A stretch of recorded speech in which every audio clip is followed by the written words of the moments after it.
내 옷이 시장표라면서 당장 나가라고 했죠. 그런데 어떡하죠?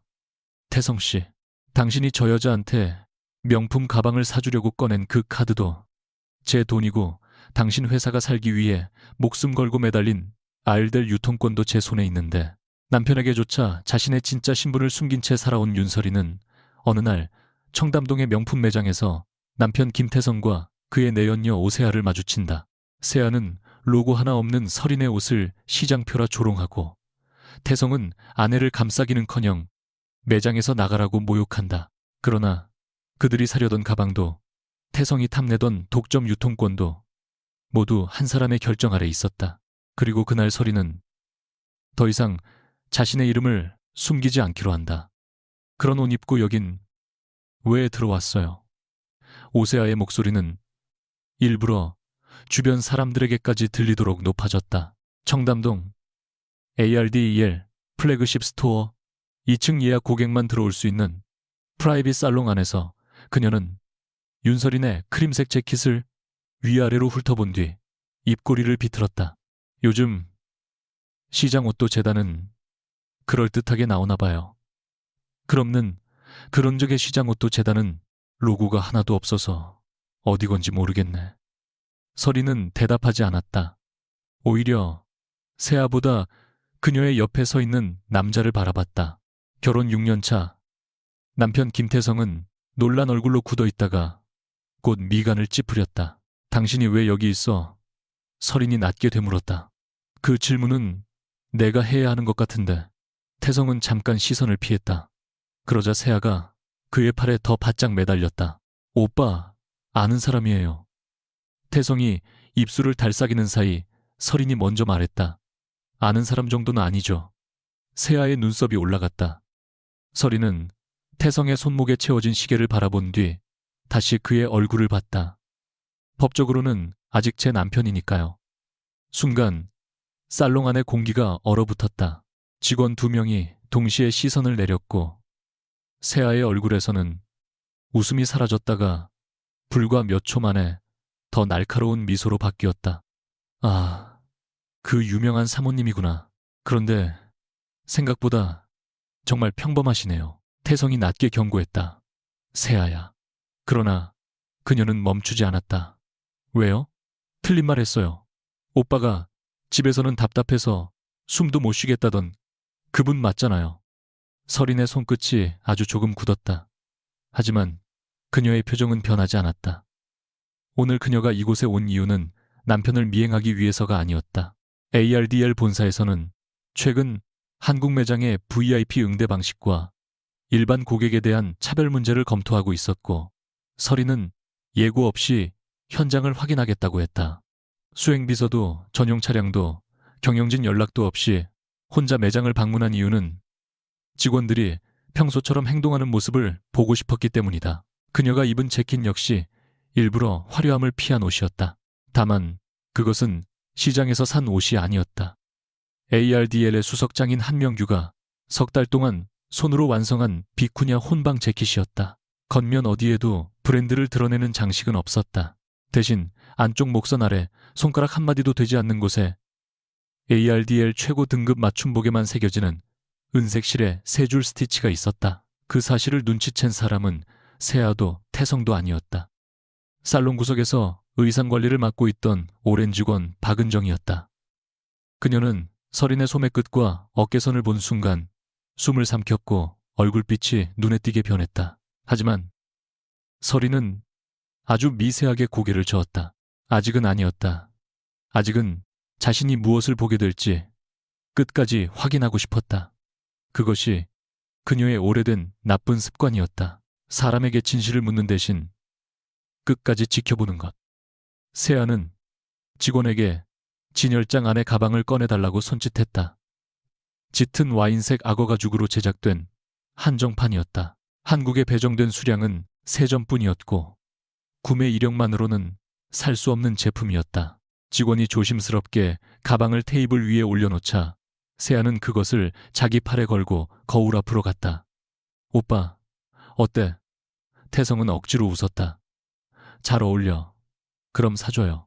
세아가 아이처럼 웃으며 그의 어깨에 머리를 기대더니 거울 속 서린을 바라봤다. 이런 건 아무나 돈 있다고 살 수 있는 게 아니래요. 브랜드에서 고객급을 본대요. 서린은 그 말을 듣고 처음으로 아주 희미하게 웃었다. ARDL이 VIP 고객을 관리하는 것은 사실이었지만 사람의 급을 돈으로 나눈다는 철학은 그녀가 가장 싫어하는 방식이었다. 그 때문에 최근 내부 지침까지 바꾸고 있었다. 그런데 자신의 브랜드 한복판에서 자신이 가장 증오하는 허영의 언어가 남편의 내연녀 입을 통해 나오고 있었다. 세아는 서린의 웃음을 비웃음으로 받아들인 듯 성큼 다가왔다. 왜 웃어요? 혹시 사고 싶어요? 이거 가격은 아세요? 그러면서 손가락 2개로 서린의 소매를 잡았다. 이런 천이랑은 아예 달라요. 그 순간 박은정이 본능적으로 한 발 앞으로 나섰다. 고객님 의류는 함부로 만지시면. 그러나 세아는 코웃음을 쳤다. 왜요? 찢어질까 봐요. 찢어지면 내가 물어줄게요. 아무리 비싸도 100만 원은 안 하겠구먼. 서린이 천천히 세아의 손을 자신의 소매에서 떼어냈다. 남의 물건은 가격과 상관없이 함부로 만지면 안 됩니다. 목소리는 조용했지만 차가웠다. 태성은 그 순간 아내가 아니라 주변 직원들의 시선을 먼저 살폈다. 그 사실이 서린에게는 세아의 모욕보다 더 선명하게 들어왔다. 그는 늘 그랬다. 결혼 초기에는 아니었다. 작은 사무실 하나를 얻었을 때만 해도 태성은 밤늦게 편의점 삼각김밥을 먹으며 서린에게 말했다.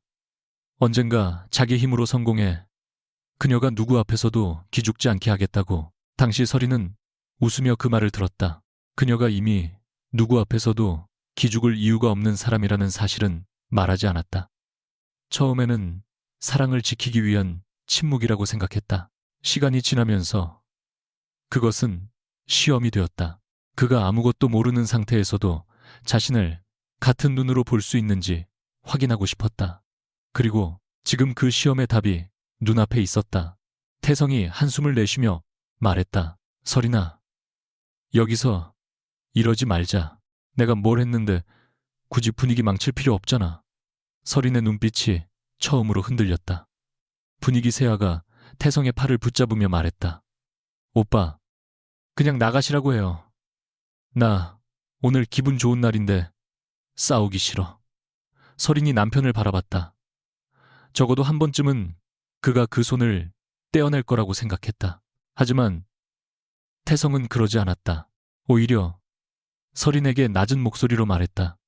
오늘 중요한 미팅도 있고 세아는 내가 업무적으로 챙겨야 하는 사람이야. 당신이 오해하는 거라면 집에서 이야기하자. 서린은 짧게 웃었다. 업무적으로 챙기는 사람과 호텔에서 2번이나 밤을 보내기도 해 태성의 얼굴이 굳었다. 세아가 먼저 반응했다. 남편 뒷조사까지 했어요. 무섭다. 서린은 그녀를 보지 않았다. 태성만 바라봤다. 지난달 한남동 호텔, 그전에는 부산 출장이라고 했지. 태성이 목소리를 낮췄다. 지금 그 얘기를 여기서 해야 돼. 여기서 시작한 건 내가 아니야. 당신은 늘 이런 식이야. 갑자기 태성의 억눌린 감정이 터졌다. 말도 안 하고 설명도 안 하고 혼자 다 알고 있는 것처럼 사람 쳐다보잖아. 당신 옆에 있으면 내가 늘 심사받는 기분이야. 그 말은 예상 밖이었다. 서린은 잠깐 침묵했다. 세아조차 두 사람의 분위기를 눈치챘는지 입을 다물었다. 태성은 멈추지 않았다. 내가 뭘 잘못했는지 말이라도 해야 고치지. 당신은 화가 나도 괜찮다고 하고 싫어도 상관없다고 하고 그러면서 속으로 점수 매기잖아. 서린은 가슴 한가운데가 찔리는 듯 했지만 표정만큼은 차갑게 유지했다. 그래서 다른 여자와 자는 게 답이었어. 그 말이 아니잖아. 아니, 바로 그 말이야. 내가 부족한 아내였을 수는 있어. 하지만 네가 한 선택까지 내 탓으로 만들지는 마. 태성의 턱이 굳어졌다. 서린은 그 얼굴을 보면서 이상할 만큼 차분해졌다. 사랑이 무너질 때 반드시 큰 소리가 나는 것은 아니었다. 어떤 관계는 작은 문 하나가 닫히는 소리처럼 끝났다. 방금 그녀 안에서 그런 소리가 났다. 세아는 불편한 정적을 견디지 못하고 다시 가방을 들었다. 어쨌든 부부 문제는 집에 가서 해결하시고요. 직원분 이거 결제해 주세요. 직원이 조심스럽게 말했다. 고객님, 이 제품은 최종 구매 승인 절차가 필요한 상품이라 먼저 회원 등급 확인을 김태성 대표님 이름으로 하면 돼요. 세아는 자신만만하게 태성을 돌아봤다. 오빠, 지난번에 여기 국내 독점 유통권 거의 확정됐다고 했잖아요. 그 정도 파트너한테 가방 하나도 안 팔겠어요. 서린의 시선이 미세하게 바뀌었다. 태성이 ARDL의 한국 독점 유통권을 추진하고 있다는 것은 알고 있었다. 그러나 그녀는 개인적 이해관계 때문에 관련 심사에 직접 관여하지 않으려 했고 실무 검토는 한국 법인과 독립위원회에 맡겨둔 상태였다. 문제는 태성이 그것을 이미 자신의 것으로 여기고 있다는 점이었다. 직원이 곤란한 얼굴로 대답했다. 아직 계약 관계가 확인된 것은 아니라서요. 세아의 얼굴이 붉어졌다. 이 매장 서비스가 원래 이래요. 사람 봐가면서 대하는 거예요. 태성은 체면을 세우려는 듯 지갑을 꺼냈다. 검은색 카드 한 장이 그의 손가락 사이에서 번쩍였다. 일단 이걸로 결제하세요. 회원 문제는 나중에 확인하면 되잖아요. 서린은 그 카드를 보는 순간 아무 말도 하지 못했다. 그녀가 결혼 2주년 때 만들어준 가족 자산 관리 계정의 부속 카드였다. 당시 태성에게는 단순한 프리미엄 카드라고만 설명했다. 그는 그 카드로 그녀의 내연녀에게 가방을 사려 하고 있었다. 박은정이 결제 단말기로 향하다 잠시 멈췄다. 카드 번호 앞자리 몇 개를 확인한 순간 그녀의 표정이 또 한 번 달라졌다. 일반 개인 카드와 다른 기업 자산관리 번호였다. 하지만 그보다 먼저 매장 입구 쪽에서 낮고 단정한 남자의 목소리가 들렸다. 결제 잠시 멈추시죠. 모두가 돌아봤다. 짙은 회색 정장을 입은 서도윤이 매장 책임자와 함께 서 있었다. 엘덜 코리아 대표인 그는 원래 1시간 뒤 현장 점검에 합류할 예정이었지만 예정이 앞당겨져 조금 전 도착한 참이었다. 태성은 그를 알아보고 즉시 얼굴을 바꿨다. 서 대표님, 조금 전까지 서린에게 보이던 짜증은 사라지고 비즈니스용 미소가 떠올랐다. 이런 데서 뵙네요. 마침 저희 계약건도. 도윤은 대답하지 않았다. 그의 시선은 곧장 서린에게 향했다. 아주 짧은 순간 놀람과 불쾌함이 동시에 스쳤다. 그는 서린이 남편에게 신분을 숨기고 있다는 것을 알고 있었다. 하지만 그 비밀을 밝힐 권리는 자신에게 없다고 생각해 지금까지 입을 다물었다. 그런데 남편이 다른 여자와 함께 서린을 모욕하는 현장을 직접 보게 될 줄은 몰랐다. 도윤이 물었다. 괜찮으십니까? 태성이 이상하다는 듯 둘을 번갈아 봤다. 두 분 아세요? 서린이 대답하기 전에 세아가 끼어들었다. 아, 혹시 서린 씨가 ARDL 쪽에서 일해요. 그러니까 이렇게 아무렇지도 않게 VIP 라운지까지 들어왔구나. 그녀는 다시 자신감을 되찾은 얼굴이었다. 그럼 더 잘 됐네요. 직원이면 여기 규칙 알 거 아니에요. 괜히 사적인 감정으로 고객 방해하지 마세요. 서린은 잠시 눈을 감았다가 떴다. 그 순간 그녀의 마음속에서 오랫동안 붙잡고 있던 무언가가 조용히 떨어져 나갔다. 더 확인할 필요가 없었다. 태성이 자신을 사랑했는가? 언제부터 변했는가? 세아가 얼마나 깊이 그의 삶에 들어왔는가? 그런 질문들의 답을 얻기 위해 침묵을 연장하는 것은 이제 의미가 없었다. 그녀는 핸드백 안에서 얇은 카드 지갑을 꺼냈다. 그리고 검은색 카드 한 장을 테이블 위에 내려놓았다. 태성이 갖고 있던 카드와 비슷해 보였지만 중앙에는 숫자 대신 아주 작은 은색 문양 하나만 새겨져 있었다. 매장 책임자의 얼굴에서 핏기가 빠졌다. 박은정은 거의 반사적으로 허리를 숙였다. 세아가 피식 웃었다. 뭐예요? 블랙카드 자랑이라도 하시게요. 아까부터 참. 오세아 씨. 도윤이 처음으로 그녀의 이름을 불렀다. 그만하시는 게 좋겠습니다. 세아는 그 말조차 자신에 대한 무례라고 생각한 듯 눈을 치켜떴다. 서 대표님까지 왜 그러세요? 저 사람 남편 따라 들어온 가족 아닌가요? 도윤의 시선이 태성에게 향했다. 김 대표님도 그렇게 알고 계셨습니까? 태성의 얼굴에 불안이 스쳤다. 서리는 그 모습을 보며 이상할 정도로 아무 감정도 느끼지 못했다. 그녀는 천천히 자신의 카드를 집어들었다. 시장 옷이라고 했죠. 세아의 입술이 멈췄다. 당신이 비웃은 이 옷도, 이 매장도, 그리고 당신 옆에 그 남자가 목숨 걸고 원하는 유통권도 제 승인 없이는 움직이지 않아요. 세아가 몇 초 동안 말을 이해하지 못한 얼굴로 서린을 바라봤다. 먼저 반응한 것은 매장 책임자였다. 그는 허리를 깊이 숙이며 떨리는 목소리로 말했다. 윤 회장님 미리 연락을 못 받아서. 태성의 얼굴이 완전히 굳었다.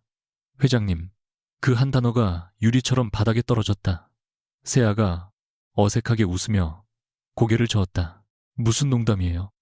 이 사람이 무슨 회장이에요? 도윤이 담담하게 말했다.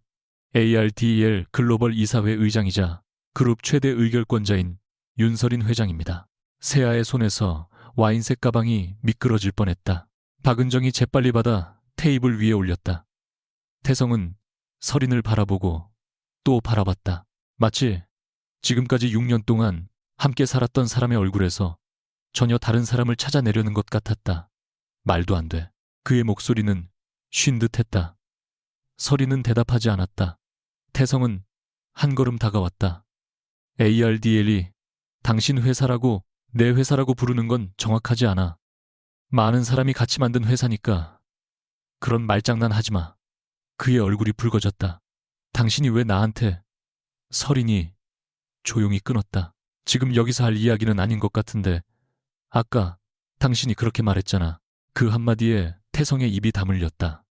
세아는 그제야 상황의 무게를 이해하기 시작했다.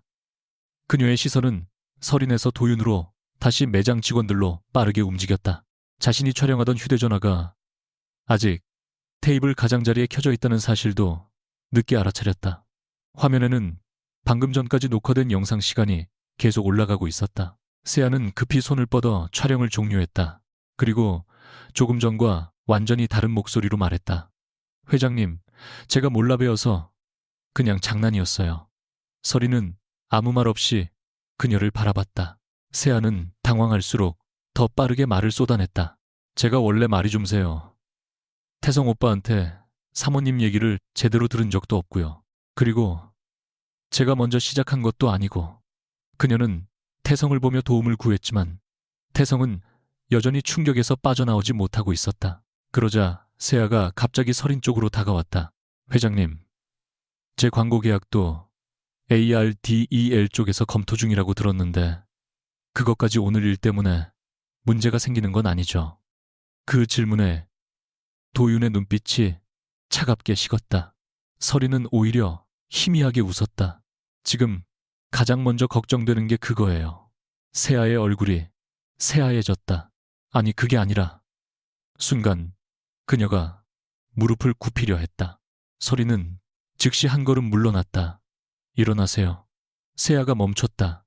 서린의 목소리는 낮았지만 매장안 모든 사람이 들을 만큼 명확했다. 저는 누군가 무릎 꿇는 모습을 보고 싶어서 여기까지 온 사람이 아닙니다.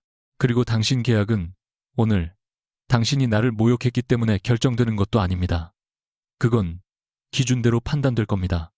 세아는 아무 말도 하지 못했다. 그 말이 오히려 더 무서웠다. 도윤은 서린을 조용히 바라봤다. 그는 그녀가 그 자리에서 태성의 유통권 심사를 중단시키라고 명령할 가능성까지 생각하고 있었다. 충분히 그럴 수 있었다. 지금 상황이라면 누구도 그녀를 크게 비난하지 못할지도 몰랐다.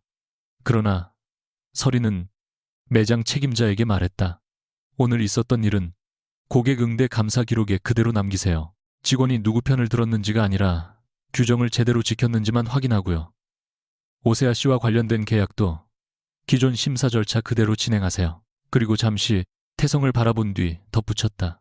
김태성 대표 회사의 유통심사도 마찬가지예요. 내 개인 문제 때문에 유리하게도 불리하게도 처리하지 마세요. 도윤의 눈빛이 아주 조금 변했다. 그가 알던 서린이라면 냉정하게 원칙을 말했을 것이다. 하지만 지금 그녀의 손끝은 미세하게 떨리고 있었다. 아무렇지 않은 것이 아니었다. 그럼에도 그녀는 권력을 사용하지 않는 쪽을 선택하고 있었다. 태성은 그 사실을 다른 방식으로 받아들였다. 이제 이해했어. 그가 씁쓸하게 웃었다. 당신은 처음부터 다 알고 있었던 거네. 내가 어디까지 올라갈 수 있는지, 어떤 계약을 원하는지. 나 혼자 발버둥 치는 꼴 보면서 속으로 웃었어. 설인의 얼굴에서 마지막 온기가 사라졌다. 웃은 적 없어. 그럼 뭐였는데 기다렸어.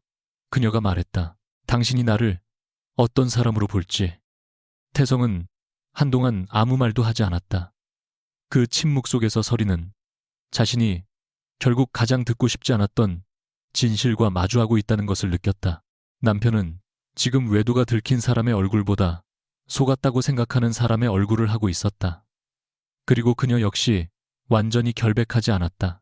사랑하면서도 자신을 전부 보여주지 않았다. 상대에게 진실을 주지 않은 채 진심을 증명하라고 요구했다.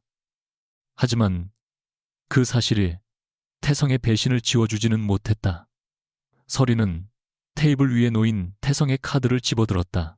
검은 표면을 엄지로 천천히 쓸었다. 이 카드 기억해. 태성이 눈을 좁혔다. 우리 결혼 2주년에 당신이 준 거잖아. 맞아. 설이는 카드를 다시 테이블에 내려놓았다. 오늘 저 가방을 결제하면 아마 승인은 날 거야. 세아의 눈에 잠깐 희망이 비쳤다. 그러나 설이는 그 다음 말을 아주 조용히 이었다. 하지만 결제 금액이 어디서 빠져나가는지는 한번 확인해 보는 게 좋겠네. 태성의 눈빛이 변했다. 도윤 역시 그제야 카드 번호를 다시 바라봤다. 설이는 더 설명하지 않았다. 아직 그가 알아야 할 것이 하나 남아 있었다. 그리고 그 진실은 오늘 공개하기에는 너무 오래 묵은 것이었다. 설이는 가방을 들고 출구 쪽으로 걸었다. 태성이 뒤에서 그녀를 불렀다. 윤설인. 그녀는 멈췄지만 돌아보지 않았다. 오늘 집에 들어올 거야. 태성의 질문에는 분노와 당혹감, 그리고 처음 느끼기 시작한 두려움이 뒤섞여 있었다.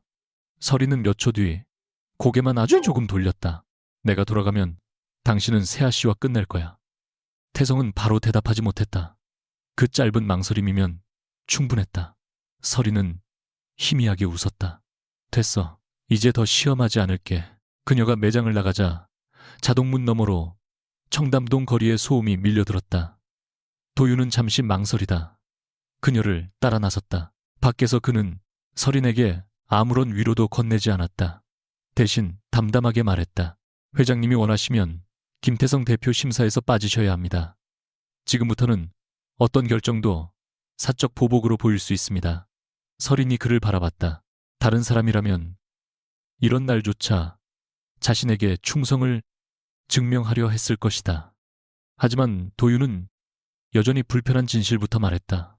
이상하게도 그것이 설인을 조금 편하게 만들었다. 그렇게 하죠. 그녀가 답했다. 유통권 심사에서 완전히 빠질게요. 도윤이 잠시 그녀를 바라보다 물었다. 후회하지 않겠습니까? 설인은 다시 유리문 너머를 바라봤다. 안에서는 태성이 여전히 검은 카드를 손에 쥔 채 서 있었다. 아니요. 그녀는 아주 천천히 말했다. 이제는 그 사람이 정말 자기 힘으로 어디까지 갈 수 있는지 보고 싶으니까요. 그날 저녁 김태성은 자신의 사무실로 돌아오자마자 재무팀장을 불렀다. 설인의 마지막 말이 계속 머릿속을 맴돌았다. 결제 금액이 어디서 빠져나가는지 확인해보라는 말. 그는 짜증 섞인 목소리로 카드 명세와 계정 정보를 가져오라고 했다. 얼마 지나지 않아 재무팀장이 창백한 얼굴로 태성의 책상 앞에 섰다. 대표님, 이 카드, 개인 신용카드가 아닙니다. 태성이 고개를 들었다. 동고, 카드나, 이큰, 무슨 소리야? 재무팀장은 서류 첫 장을 태성 쪽으로 돌렸다. 가족 자산 관리, 계정에 연결된 부속 카드입니다. 원계정 명의는. 그는 말을 멈췄다. 태성이 서류를 낚아챘다. 맨 아래 적힌 이름을 보는 순간 손끝이 얼어붙었다. 윤설인. 그 이름 아래에는 그가 한 번도 본 적 없는 자산관리 회사의 명칭과 오래된 계약 번호가 적혀 있었다. 태성은 숨을 들이쉬는 것조차 잊었다. 결혼 후 자신이 당연하게 누렸던 카드 한도, 처음 사업을 시작했을 때 아무 설명 없이 연결됐던 금융 담당자들, 이상할 정도로 쉽게 성사됐던 몇 번의 소개, 흩어져 있던 조각들이 서서히 한 곳으로 모이기 시작했다. 그리고 처음으로 그는 두려워졌다. 자신이 오늘 모욕한 여자가 누구였는지가 아니라 자신이 지금까지 무엇을 자기 힘이라고 착각하며 살아왔는지 알 수 없었기 때문이다. 김태성은 책상 위에 펼쳐진 카드 명세서를 한참 동안 바라보고 있었다. 종이 위에 적힌 숫자는 너무 평범해서 오히려 현실감이 없었다. 결혼 2주년 이후 자신이 사용해온 카드 거래처 사람들에게 술을 사고 고급 호텔을 예약하고 성공한 사업가처럼 보이기 위해 수없이 꺼내들었던 그 카드의 원계정 명의가 윤설인이었다. 그것만이 아니었다. 재무팀장이 조심스럽게 추가 서류를 내밀었다. 대표님, 초기 신용 보증 구조도 확인해 봤는데요. 당시 저희 회사가 첫 대형 납품 계약을 따냈을 때 거래처가 요구했던 보증 조건 일부가 외부 자산관리사를 통해 충족됐습니다. 태성이 고개를 들었다. 그게 왜 지금 나와 그 자산관리사가 오늘 확인한 원계정과 연결돼 있습니다. 태성의 손가락이 천천히 말려 들어갔다. 누가 연결했는데 재무팀장은 대답하지 못했다. 대답하지 않아도 알 수 있었다. 태성은 갑자기 의자를 밀치며 일어났다. 나가. 대표님, 당장 나가라고. 문이 닫히자 태성은 책상 위에 있던 유리잔을 집어들었다가 다시 내려놓았다. 던지고 싶었지만 그러지 않았다. 분노의 대상이 누구인지조차 선명하지 않았기 때문이다. 자신을 속인 아내인지, 그 도움을 자기 능력이라 믿은 자신인지, 아니면 그 모든 사실을 모른 채 오늘 세아 앞에서 성공을 떠벌린 기억인지. 휴대전화 화면에는 세아에게서 온 메시지가 10개 넘게 쌓여 있었다. 하지만 그는 단 하나에도 답하지 않았다. 대신 윤설인의 이름을 눌렀다. 몇 번의 신호 끝에 그녀가 받았다. 어디야? 태성이 물었다. 설인의 목소리는 차분했다. 왜? 어디냐고 물었어. 당신이 알 필요 없는 곳. 그 말에 태성의 이성이 다시 흔들렸다. 지금 나랑 장난해. 카드도 회사도 내가 모르던 것들이 대체 몇 개인데. 잠깐 침묵이 흘렀다. 그러고 설인이 말했다. 그 질문은 만나서 해. 나도 당신한테 물어볼 게 있으니까. 두 사람이 다시 마주한 곳은 한남동 자택의 거실이었다. 6해 동안 함께 살았던 공간인데도 그날 밤만큼 낯선 적은 없었다. 태성이 먼저 와 있었고 설인이 현관문을 열고 들어왔을 때 그는 소파에 앉지도 못한 채 창가 앞을 서성이고 있었다. 그녀는 코트를 벗어 의자에 걸고 아무 일도 없었던 사람처럼 물 한 잔을 따랐다. 그것이 태성을 더 자극했다. 언제부터였어? 설인이 잔을 내려놓았다. 뭐가? 나한테 거짓말한 거. 처음부터. 태성의 얼굴이 굳었다. 설인은 숨기지 않았다. 결혼 전에 내가 알대를 맡고 있다는 사실을 말하지 않았어. 가족 회사에서 전략 관련 일을 한다고만 했지. 왜 당신이 내 이름 뒤에 붙은 것들을 모르고도 나를 선택하는지 알고 싶었으니까. 태성이 헛웃음을 터뜨렸다. 그러니까 날 시험했다는 거네. 설인은 바로 부정하지 못했다. 바로 그 침묵 때문에 태성의 얼굴에서 마지막 남은 인내가 무너졌다. 기가 막히네. 6년을 같이 살았어. 그런데 나는 당신 남편이 아니라 실험 대상이었던 거야. 설인의 눈빛이 차갑게 변했다. 그런 식으로 말하지 마. 틀렸어. 내가 잘했다는 말 안 했어. 그녀가 낮게 말했다. 내가 당신을 믿지 못했고 그래서 진실을 숨긴 건 잘못이야. 하지만 당신이 다른 여자와 잔 건 별개의 문제야. 태성이 이를 악물었다. 당신은 항상 이렇게 선을 그어 자기 잘못은 정교하게 설명하고 남의 잘못은 판결문처럼 잘라내지. 판결문처럼 잘라내지. 판결문처럼. 그러면 당신이 원하는 건 뭐야? 내가 거짓말했으니 외도도 이해한다고 말해주길 바라. 적어도 당신 때문에 내가 어떤 기분이었는지는 인정해야 할 거 아니야. 인정해. 설인이 뜻밖에도 바로 말했다. 당신은 내 옆에서 계속 평가받는다고 느꼈겠지. 내가 아무것도 말하지 않았으니까. 하지만 외로웠다면 이야기했어야 해. 다른 여자 침대에 들어가는 대신 태성은 그 말을 듣고도 한동안 물러서지 않았다. 오히려 가장 아픈 곳을 찾아 찌르려는 사람처럼 물었다. 그럼 지금까지 내가 성공하는 걸 보면서 무슨 생각했어? 기특했어. 네, 도움 없이는 아무것도 못하는 인간이 그래도 열심히 산다고. 설인의 표정이 처음으로 흔들렸다. 나는 그렇게 생각한 적 없어. 그런데 왜 말 안 했어? 첫 계약에 네 쪽 보증이 들어갔다면 왜 말 안 했냐고. 설인은 잠시 시선을 내렸다. 그것은 그녀가 가장 답하기 어려운 질문이었다. 태성이 사업을 시작했을 때 은행과 거래처는 작은 신생회사를 믿지 않았다. 설인은 그가 좌절하는 모습을 몇 달 동안 지켜봤다. 그리고 단 한 번 자신의 이름이 드러나지 않는 방식으로 신용보증 구조를 만들어 주었다. 이후 사업은 태성이 직접 키웠다. 적어도 설이는 그렇게 생각하고 있었다. 처음 문 하나만 열어주고 싶었어. 그녀가 말했다. 그 뒤에 당신이 걸어간 건 당신 힘이라고 믿었고. 태성은 웃었다. 하지만 웃음에는 모욕감밖에 없었다. 문을 열어준 사람이 누군지조차 모르면서 내가 내 힘이라고 믿은 게 우습겠지. 태성아, 나를 불쌍하게 봤어. 그 질문 앞에서 설이는 고개를 저었다. 사랑했어. 짧은 대답이었다. 오히려 그래서 태성은 아무 말도 하지 못했다. 설이는 그를 똑바로 바라봤다. 사랑해서 도왔고 사랑해서 숨겼다고 생각했어. 지금 보니까 둘 다 내가 편한 방식으로 사랑한 거였겠지. 그 부분은 인정할게. 하지만 당신도 인정해. 세아 씨는 내 비밀 때문에 만난 게 아니잖아. 태성의 입술이 굳었다. 당신이 내 곁에서 얼마나 멀리 있었는지 알아. 그래서 물어보는 거야.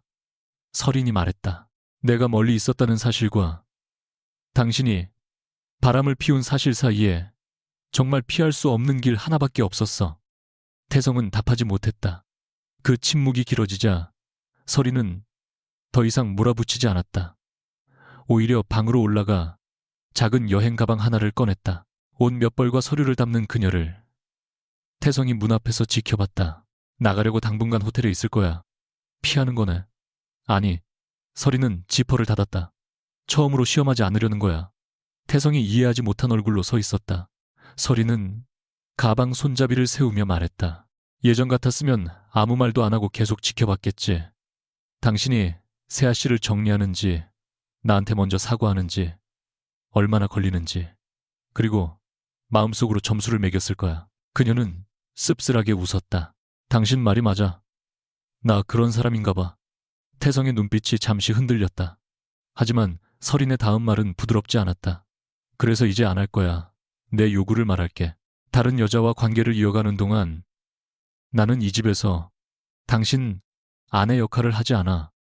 그리고 AR될 유통심사에는 내가 직접 관여하지 않을 거야.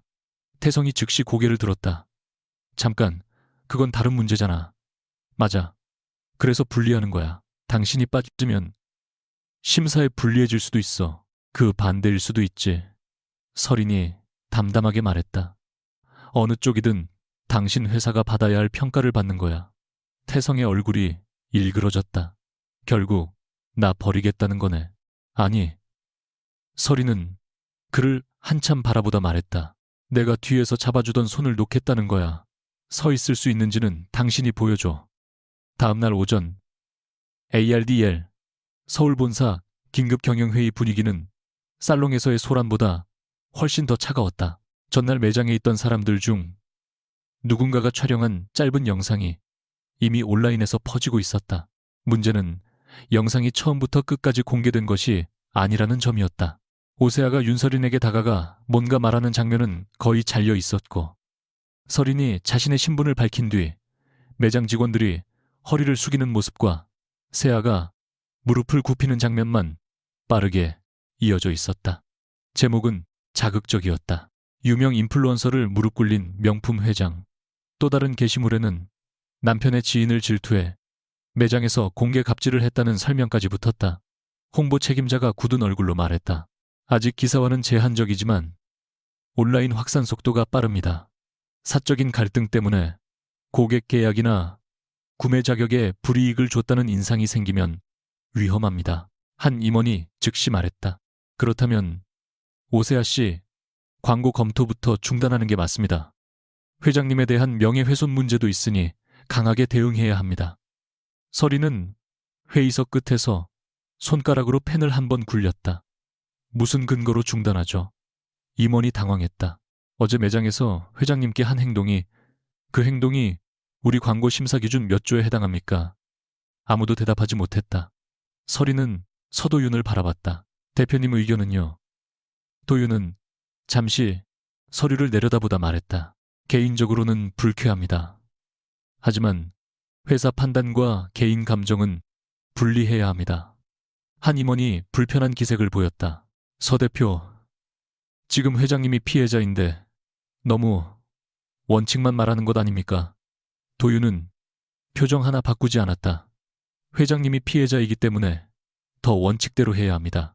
그렇지 않으면 앞으로 ARD1의 모든 계약 상대가 회장님과 좋은 관계를 유지해야만 살아남는다는 신호를 주게 됩니다. 서리는 그 말을 듣고 아무 반응도 하지 않았지만 마음 한구석이 묘하게 찔렸다. 어젯밤 한남동에서 태성이 했던 말과 전혀 다른 사람이 같은 지점을 건드리고 있었다. 자신은 설명하지 않고 판단한다.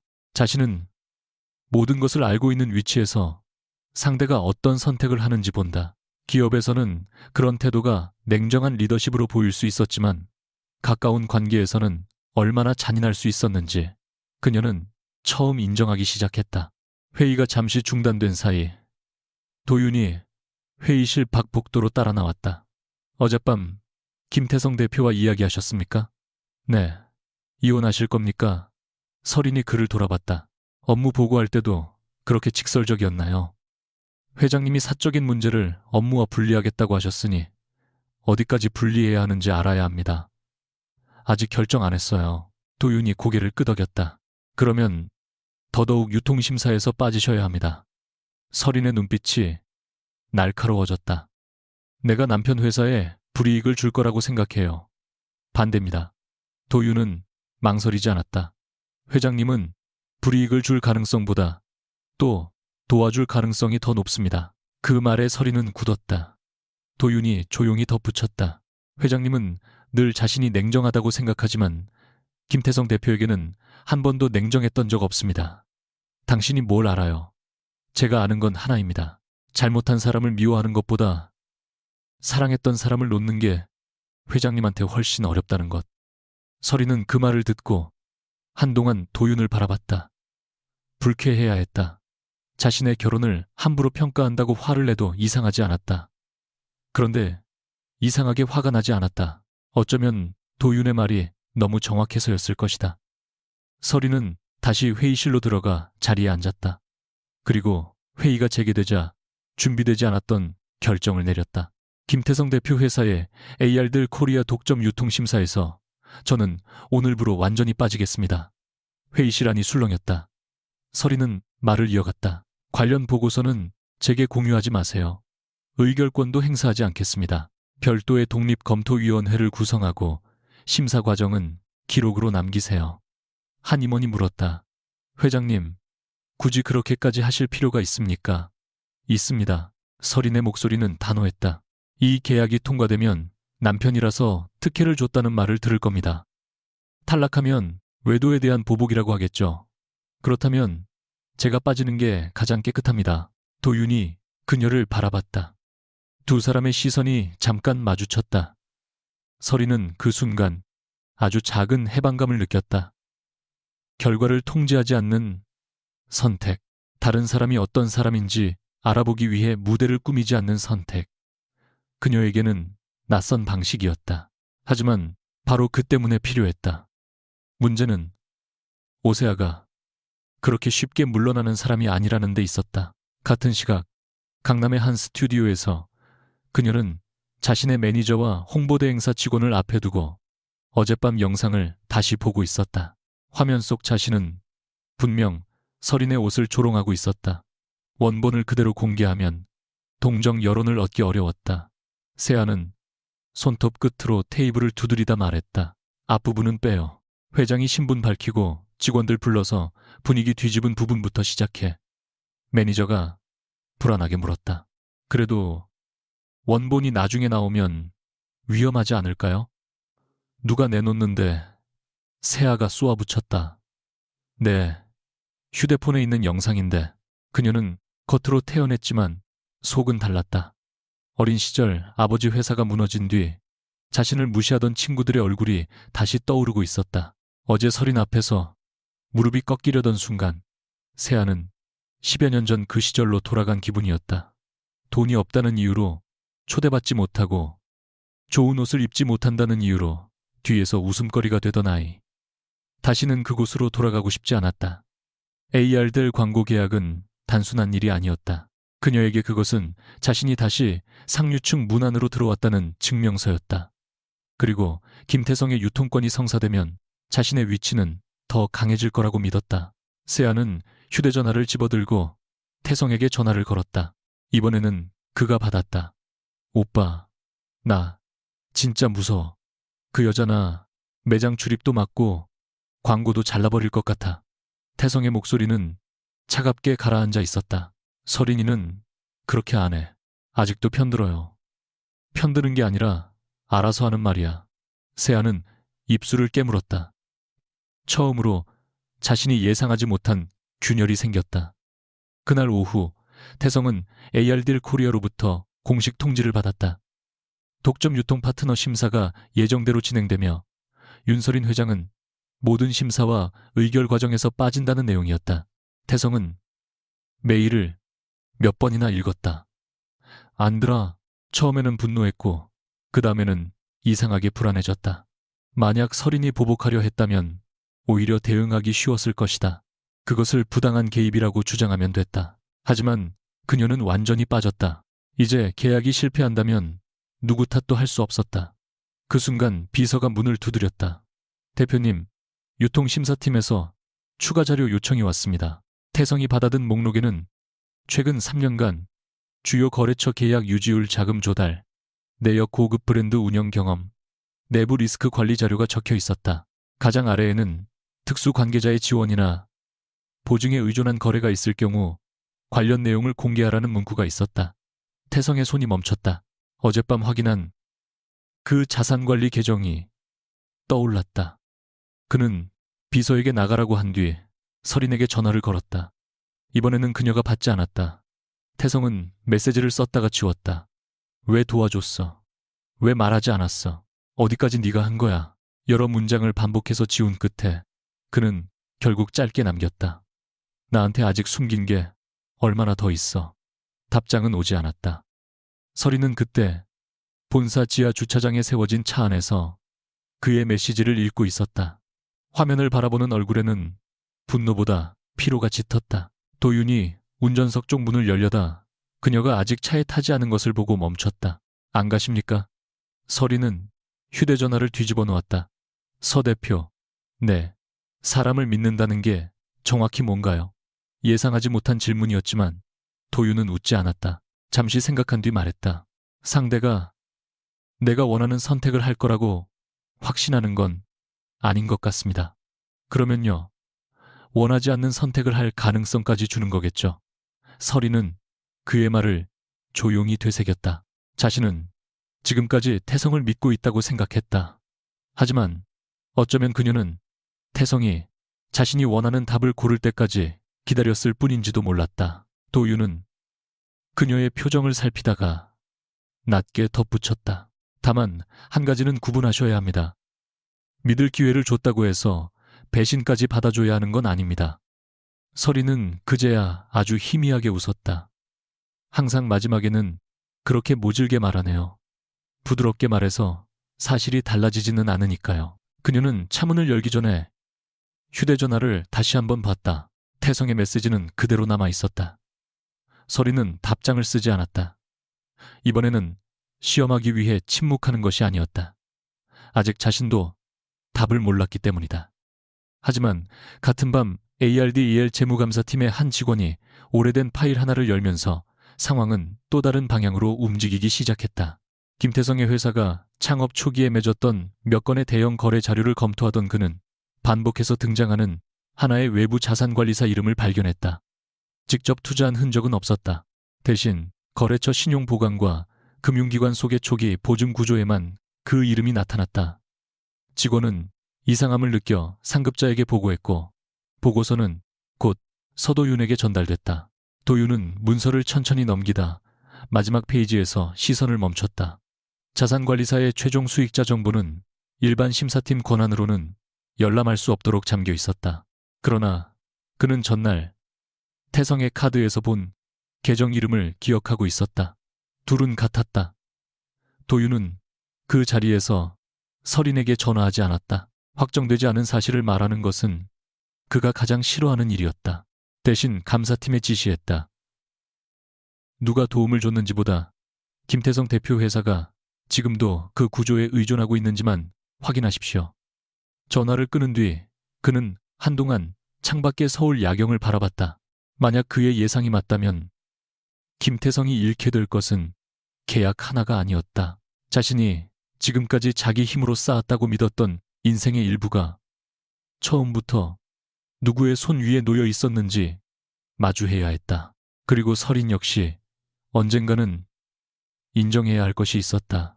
사랑하는 사람을 몰래 떠받치는 것과 그 사람을 믿는 것은 같은 일이 아니었다. 윤설인이 김태성에게서 이혼 합의서를 받은 것은 사흘 뒤였다. 예상보다 빨랐고 예상보다 차가웠다. 한남동 집의 서재 테이블 위에는 변호사를 통해 작성된 서류와 함께 짧은 메모가 놓여 있었다. 재산 분할과 공동명의 자산 정리, 주거지 이전에 관한 내용은 특별할 것이 없었다. 문제는 마지막 별첨 조항이었다. 혼인관계 종료 이후 윤설인과 그 특수관계인은 김태성의 회사와 ARDL 사이에 진행 중인 유통심사에 직간접적으로 영향력을 행사하지 않는다. 설인은 그 문장을 2번 읽었다. 곧 뒤에서 태성의 목소리가 들렸다. 그 조항만 받아주면 나머지는 당신 원하는 대로 해. 설인은 천천히 돌아섰다. 며칠 사이 태성은 눈에 띄게 수척해져 있었다. 하지만 눈빛에는 여전히 상처보다 방어가 더 짙었다. 당신 회사 문제를 이혼 조건에 넣겠다는 거야. 설인이 물었다. 태성은 팔짱을 꼈다. 당신이 내 인생 어디까지 건드렸는지 이제 모르겠으니까. 이미 심사에서 빠졌어. 말로는 그렇지. 내가 거짓말할 거라고 생각해. 태성이 웃었다. 그 질문을 나한테 해. 설인의 손이 서류 위에서 멈췄다. 태성은 곧장 덧붙였다. 6년 동안 네가 누구인지 숨긴 사람이잖아. 내가 이제 뭘 믿어야 하는데. 설인은 잠시 아무 말도 하지 않았다. 그리고 합의서를 덮었다. 이건 서명 안 해. 왜 역시 계약을 쥐고 흔들 생각이야. 아니, 그녀가 태성을 똑바로 바라봤다. 우리 결혼이 끝나는 이유와 회사가 계약을 받을 자격이 있는지는 다른 문제니까. 그 둘을 묶는 순간 당신이나 나나 똑같이 취해져.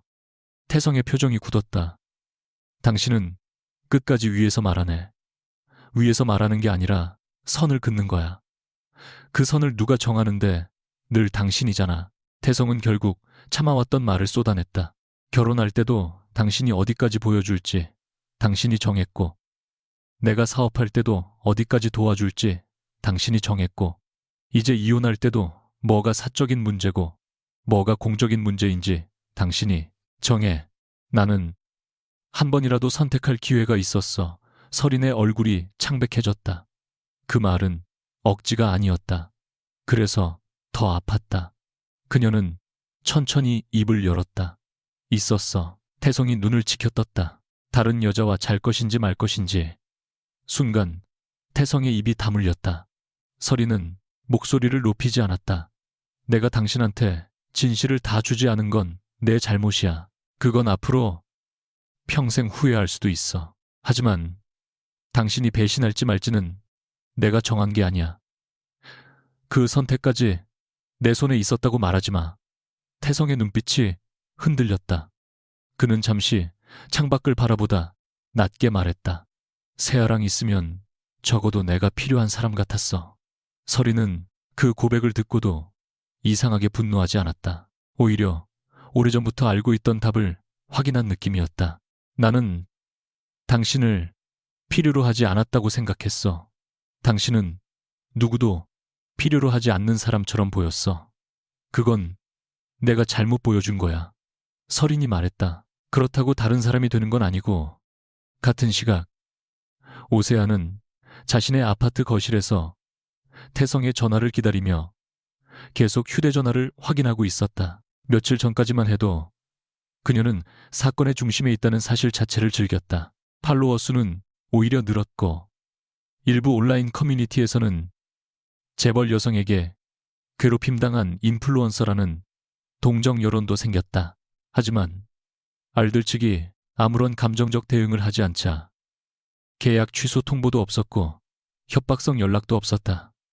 대신 광고 모델 심사를 위한 추가 자료 제출 요청만 도착했다. 과거 협찬 내역, 허위 광고 관련 분쟁 여부, 브랜드 이미지 리스크, 개인 채널에서의 콘텐츠 윤리 기준, 세아는 서류 목록을 보며 입술을 깨물었다. 매니저가 조심스럽게 말했다. 언니, 그냥 이번 계약 포기하는 게 낫지 않을까요? 원본 영상 문제도 있고요. 세아가 날카롭게 돌아봤다. 스무로 요구, 미가로 왜 내가 포기해? 만약 매장 CCTV까지 공개되면 CCTV는 회사가 마음대로 공개 못해. 세아는 그렇게 말했지만 불안했다. 더욱 불안한 것은 태성이었다. 그는 이전처럼 자신의 전화를 바로 받지 않았다. 어젯밤에는 처음으로, 지금은 내 얘기까지 들을 정신이 없다고 말했다. 세아는 그 문장을 계속 떠올렸다.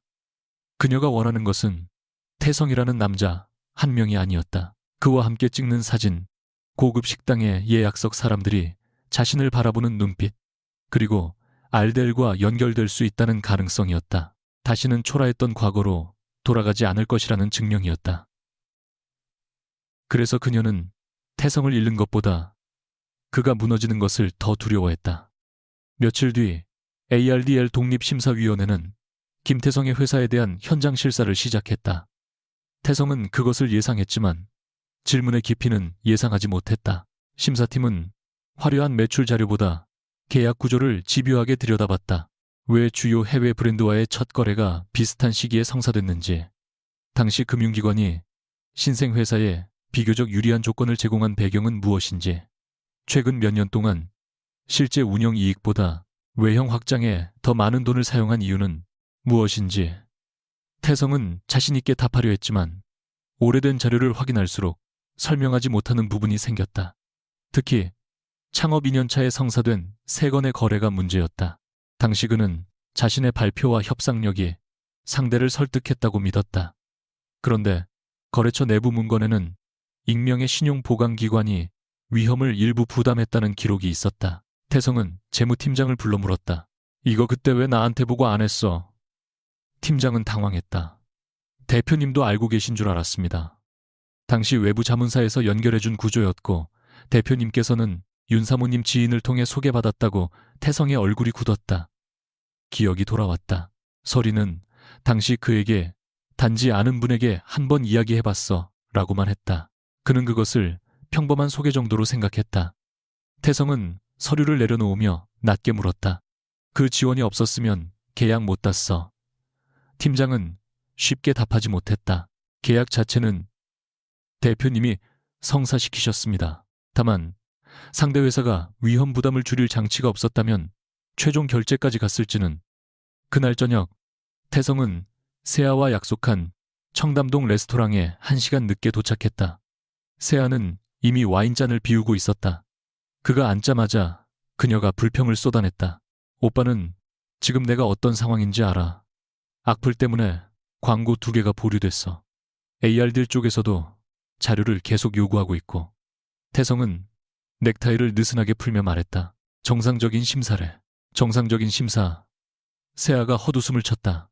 자기 남편 뺏어갔다고 생각하는 여자가 회장인데 정상일 리가 있어. 설인이는 심사에서 빠졌어. 그걸 믿어 태성이 대답하지 않자 세아는 그의 손 위에 자신의 손을 올렸다. 오빠 정신 차려. 그 여자는 지금 오빠를 길들이려는 거야. 계약 하나 흔들어서 결국 자기한테 돌아오게 만들겠다는 거라고. 태성은 천천히 세아의 손을 내려다봤다. 예전 같으면 그런 말을 들었을 때 위로받았을 것이다. 세아의 세계에서는 언제나 자신이 중심이었다. 자신은 능력 있는 남자였고 설이는 그 능력을 인정하지 않는 답답한 아내였다. 하지만 이제 그는 알고 있었다. 자신이 능력을 인정받았다고 믿었던 여러 순간 뒤에 설인의 이름이 숨어 있었다. 태성이 물었다. 내가 유통권 못 따면 어떻게 할 거야? 세아가 당황했다. 무슨 소리야? 그냥 물어보는 거야. AR될 계약도 안 되고 회사도 지금보다 어려워지면. 세아는 잠시 대답하지 못했다. 아주 짧은 침묵이었다. 하지만 태성은 그 침묵을 놓치지 않았다. 세아는 이내 웃으며 그의 팔을 잡았다. 왜 그런 불길한 얘기를 해? 오빠가 얼마나 능력 있는데. 이상하게도 그 말은 이제 조금도 달콤하지 않았다. 설인 역시 흔들리고 있었다.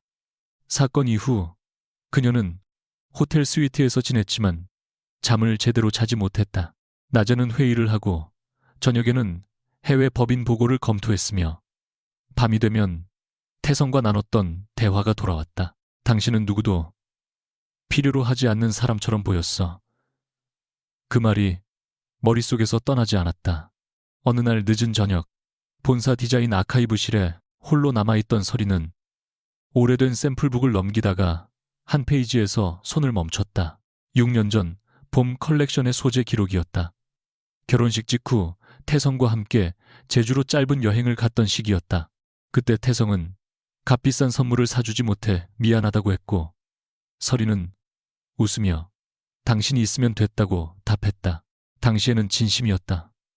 그런데 그 이후로도 그녀는 자신의 필요를 거의 말하지 않았다. 힘들어도 괜찮다고 했고 외로워도 바쁘다고 했고 남편이 늦어도 이해한다고 했다. 상대를 배려한다고 믿었다. 사실은 거절당하는 순간을 피하고 있었는지도 몰랐다. 설이는 자신의 휴대전화를 들었다. 태성에게 전화를 걸까 하다가 내려놓았다.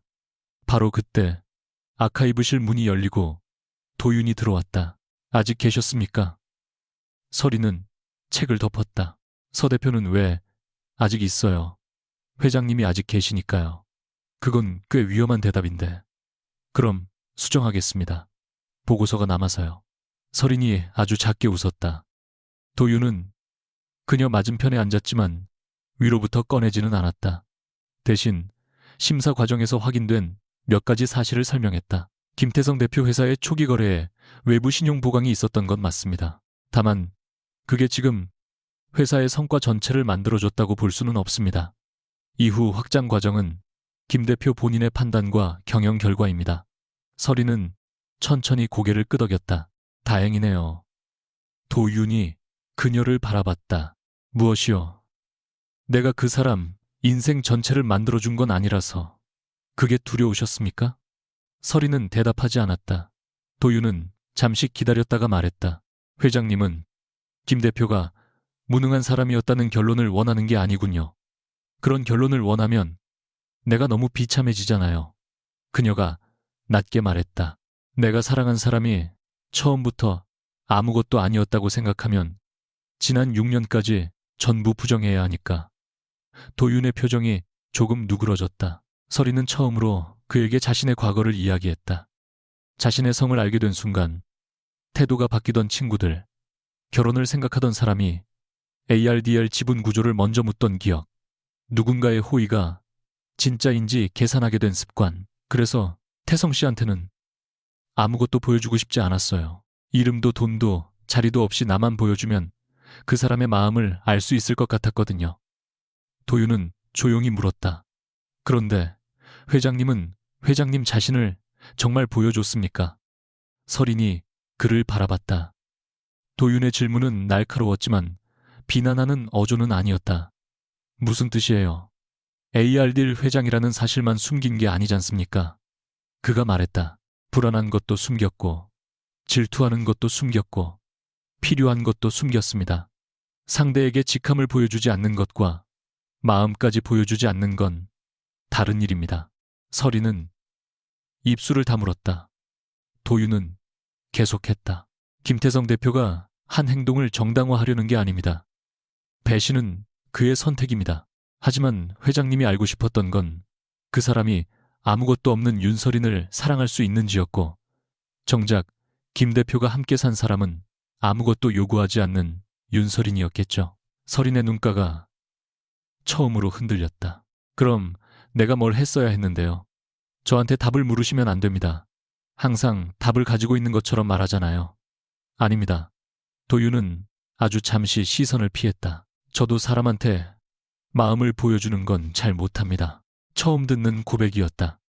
그는 자신의 아버지가 회사에서 윗사람의 책임을 대신 떠안고 쫓겨났던 일을 짧게 이야기했다. 그 뒤로 사람보다 원칙을 믿는 편이 편해졌다고 했다. 규칙은 적어도 감정을 배신하지 않으니까요. 서린이 씁쓸하게 웃었다. 우리 둘 다 별로네요. 도윤도 아주 희미하게 웃었다. 그래도 회장님은 이제 알고 계시지 않습니까? 그 순간 서린의 휴대전화가 울렸다. 김태성이었다. 그녀는 잠시 화면을 바라보다 전화를 받았다. 태성은 인사도 없이 말했다. 만나자. 서린이 창가 쪽으로 걸어갔다. 무슨 일인데? 그냥 이야기할 게 있어. 지금은 늦었어. 당신이 도와준 계약들 확인했어. 서린의 발이 멈췄다. 태성의 숨소리가 전화 너머로 거칠게 들렸다. 처음 3건, 신용보증, 은행 소개, 다 당신이었지. 연결한 건 맞아. 왜 이제야 인정해? 숨길 생각 없어. 당신이 묻지 않았을 뿐이야. 태성이 낮게 웃었다. 또 그 말이네. 내가 안 물어봐서. 태성아. 서린의 목소리가 조금 떨렸다. 내가 잘못했다고 했잖아. 그럼 하나만 대답해. 태성의 목소리가 갑자기 조용해졌다. 나를 사랑한 적은 있어. 서린은 숨을 멈췄다. 아카이브실 반대편에 있던 도윤은 그녀의 표정을 보고 시선을 돌렸다. 서린은 한참 뒤 입을 열었다. 있어. 그런데 왜 나를 믿은 적은 없지? 그 질문에는 처음으로 분노보다 슬픔이 섞여 있었다. 서린의 눈이 붉어졌다. 사랑하는 거랑 믿는 게 같은 줄 알았어.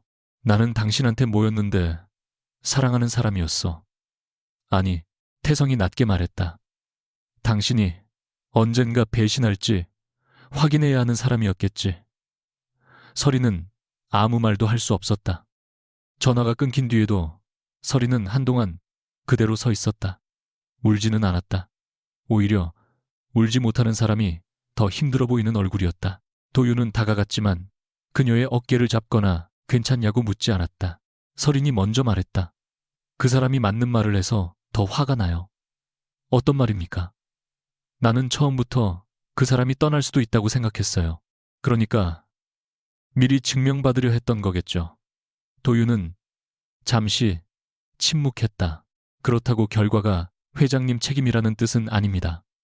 알아요. 정말 아십니까? 서린이 그를 바라봤다. 도윤은 담담하게 말했다.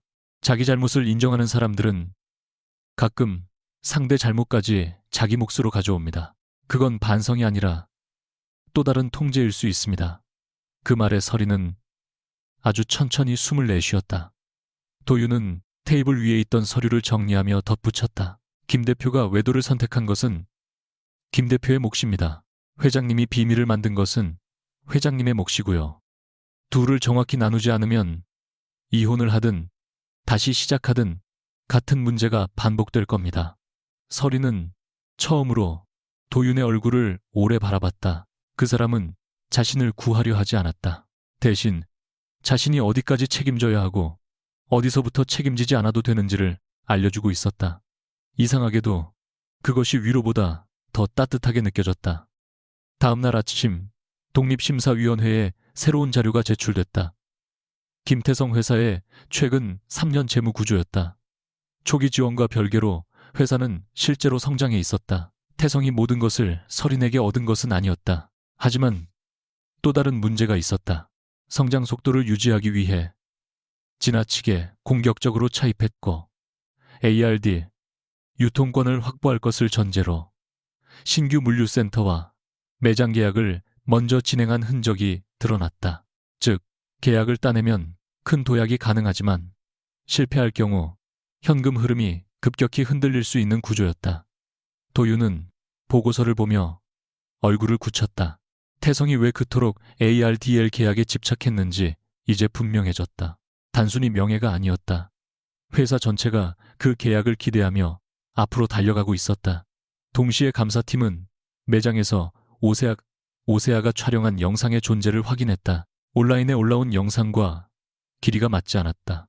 매장 내부 시스템에는 당시 그녀가 직원의 허락을 받지 않고 장시간 촬영한 기록이 남아 있었고, 직원 2명은 세아가 먼저 설인의 옷을 만지며 조롱했다고 일치된 진술을 했다. 아직 원본 영상은 확보하지 못했다. 하지만 그것이 공개되는 순간 여론은 뒤집힐 가능성이 컸다. 도윤은 모든 자료를 덮으며 조용히 말했다. 아직 아무것도 결정하지 마십시오. 마지막 심사까지 그대로 갑니다. 그날 밤 태성은 혼자 사무실에 남아 ARDL 심사 자료를 바라보고 있었다. 창밖으로 서울의 불빛이 끝없이 이어졌지만 그는 처음으로 자신의 사무실이 너무 높고 너무 텅 빈 곳처럼 느껴졌다. 책상 한쪽에는 설인과 결혼 초기에 찍은 작은 사진이 서랍에서 꺼내져 있었다. 둘 다 지금보다 훨씬 평범한 옷을 입고 웃고 있었다. 그때 자신은 정말 행복했을까? 행복했다. 그것만은 부정할 수 없었다. 그렇다면 언제부터 그녀가 자신을 인정하지 않는다고 느꼈을까? 언제부터 성공을 보여주고 싶어졌고 누군가의 감탄이 필요해졌을까? 휴대전화가 울렸다. 세아였다. 태성은 화면을 한참 보다 받지 않았다. 대신 설인과의 대화창을 열었다. 마지막으로 보낸 메시지 아래에 3문장을 썼다. 당신이 숨긴 것들을 다 알고 싶다. 그러나 그는 전송하기 직전 손을 멈췄다. 문장을 지우고 다시 썼다. 이번에는 다른 질문이었다.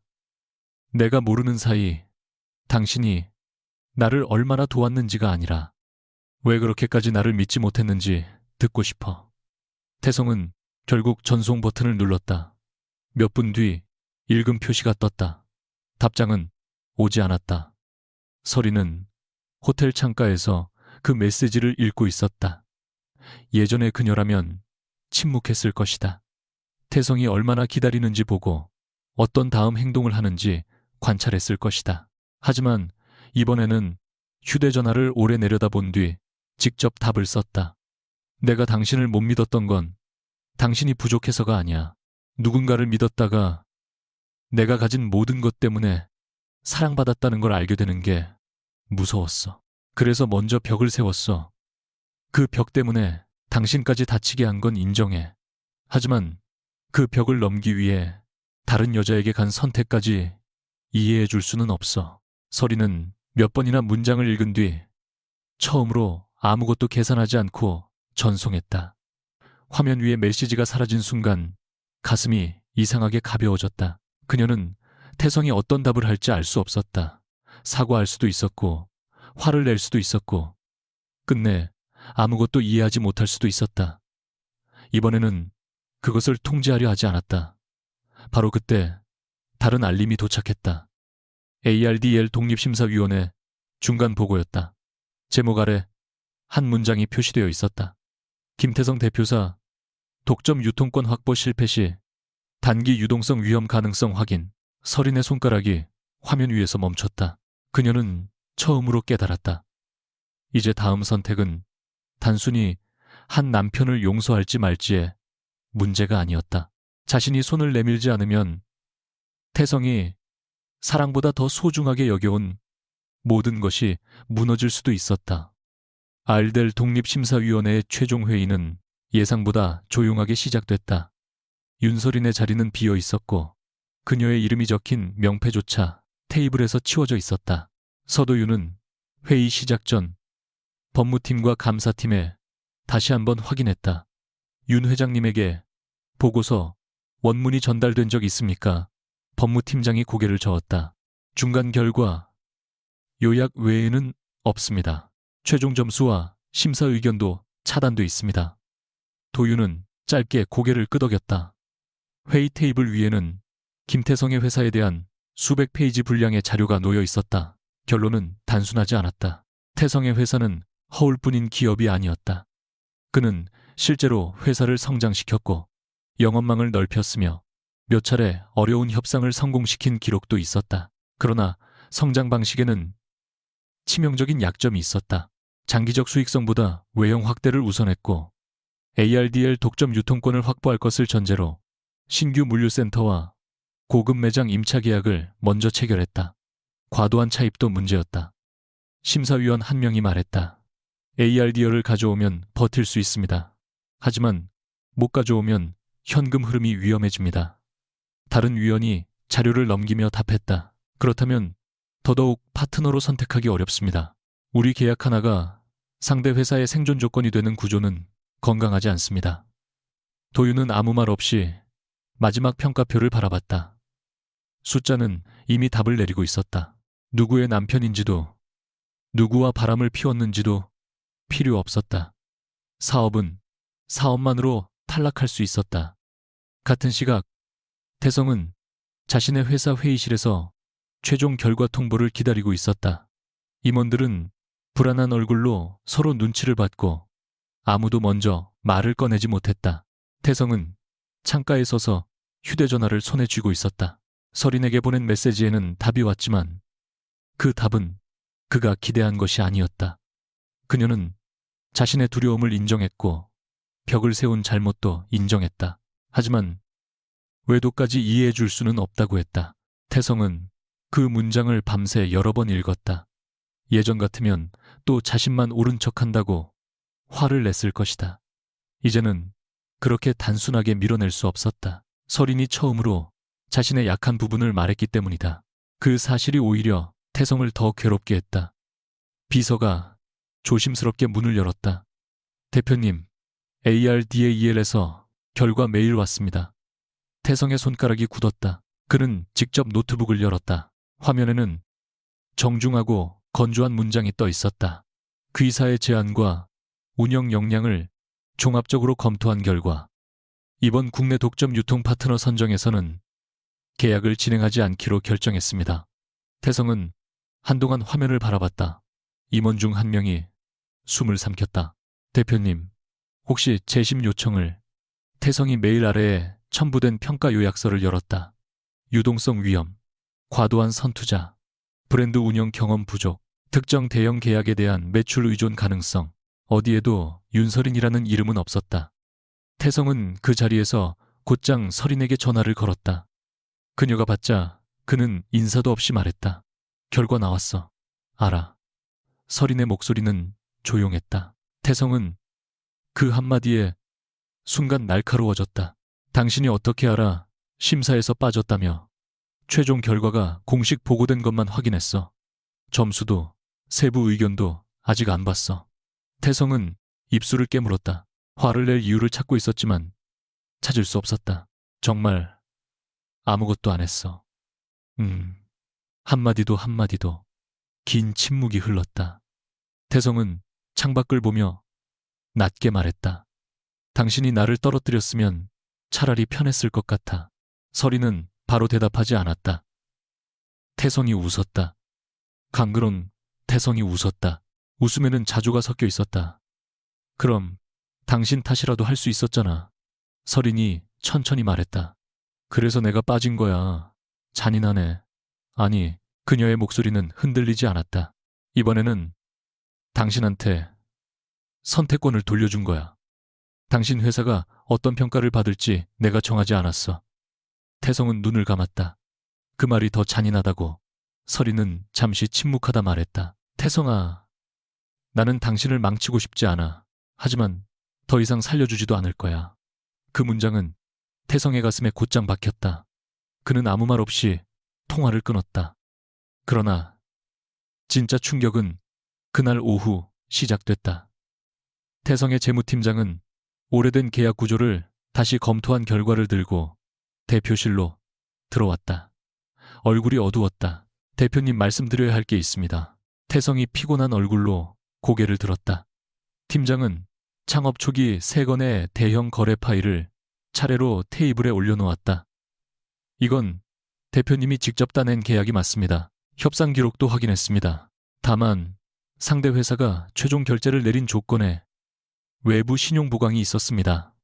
태성이 이미 알고 있다는 듯 말했다. 그게 설인 쪽이었잖아. 그것만이 아닙니다. 팀장은 2번째 파일을 펼쳤다.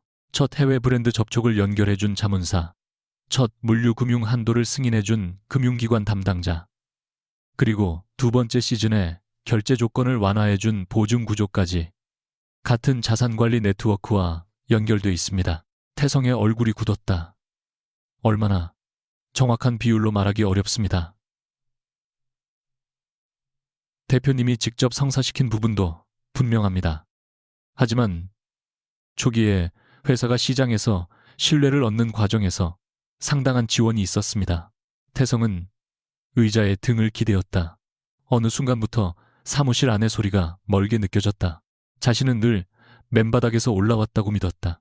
설인에게도 그렇게 말했다. 자기는 누구 도움도 없이 여기까지 왔다고.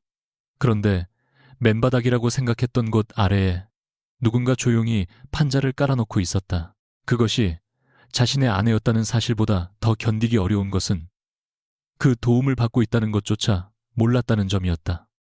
그날 저녁, 태성은 세아를 불렀다.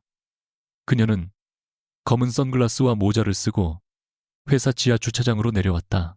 온라인 여론이 조금씩 바뀌기 시작한 뒤로 기자들을 피하고 있었다.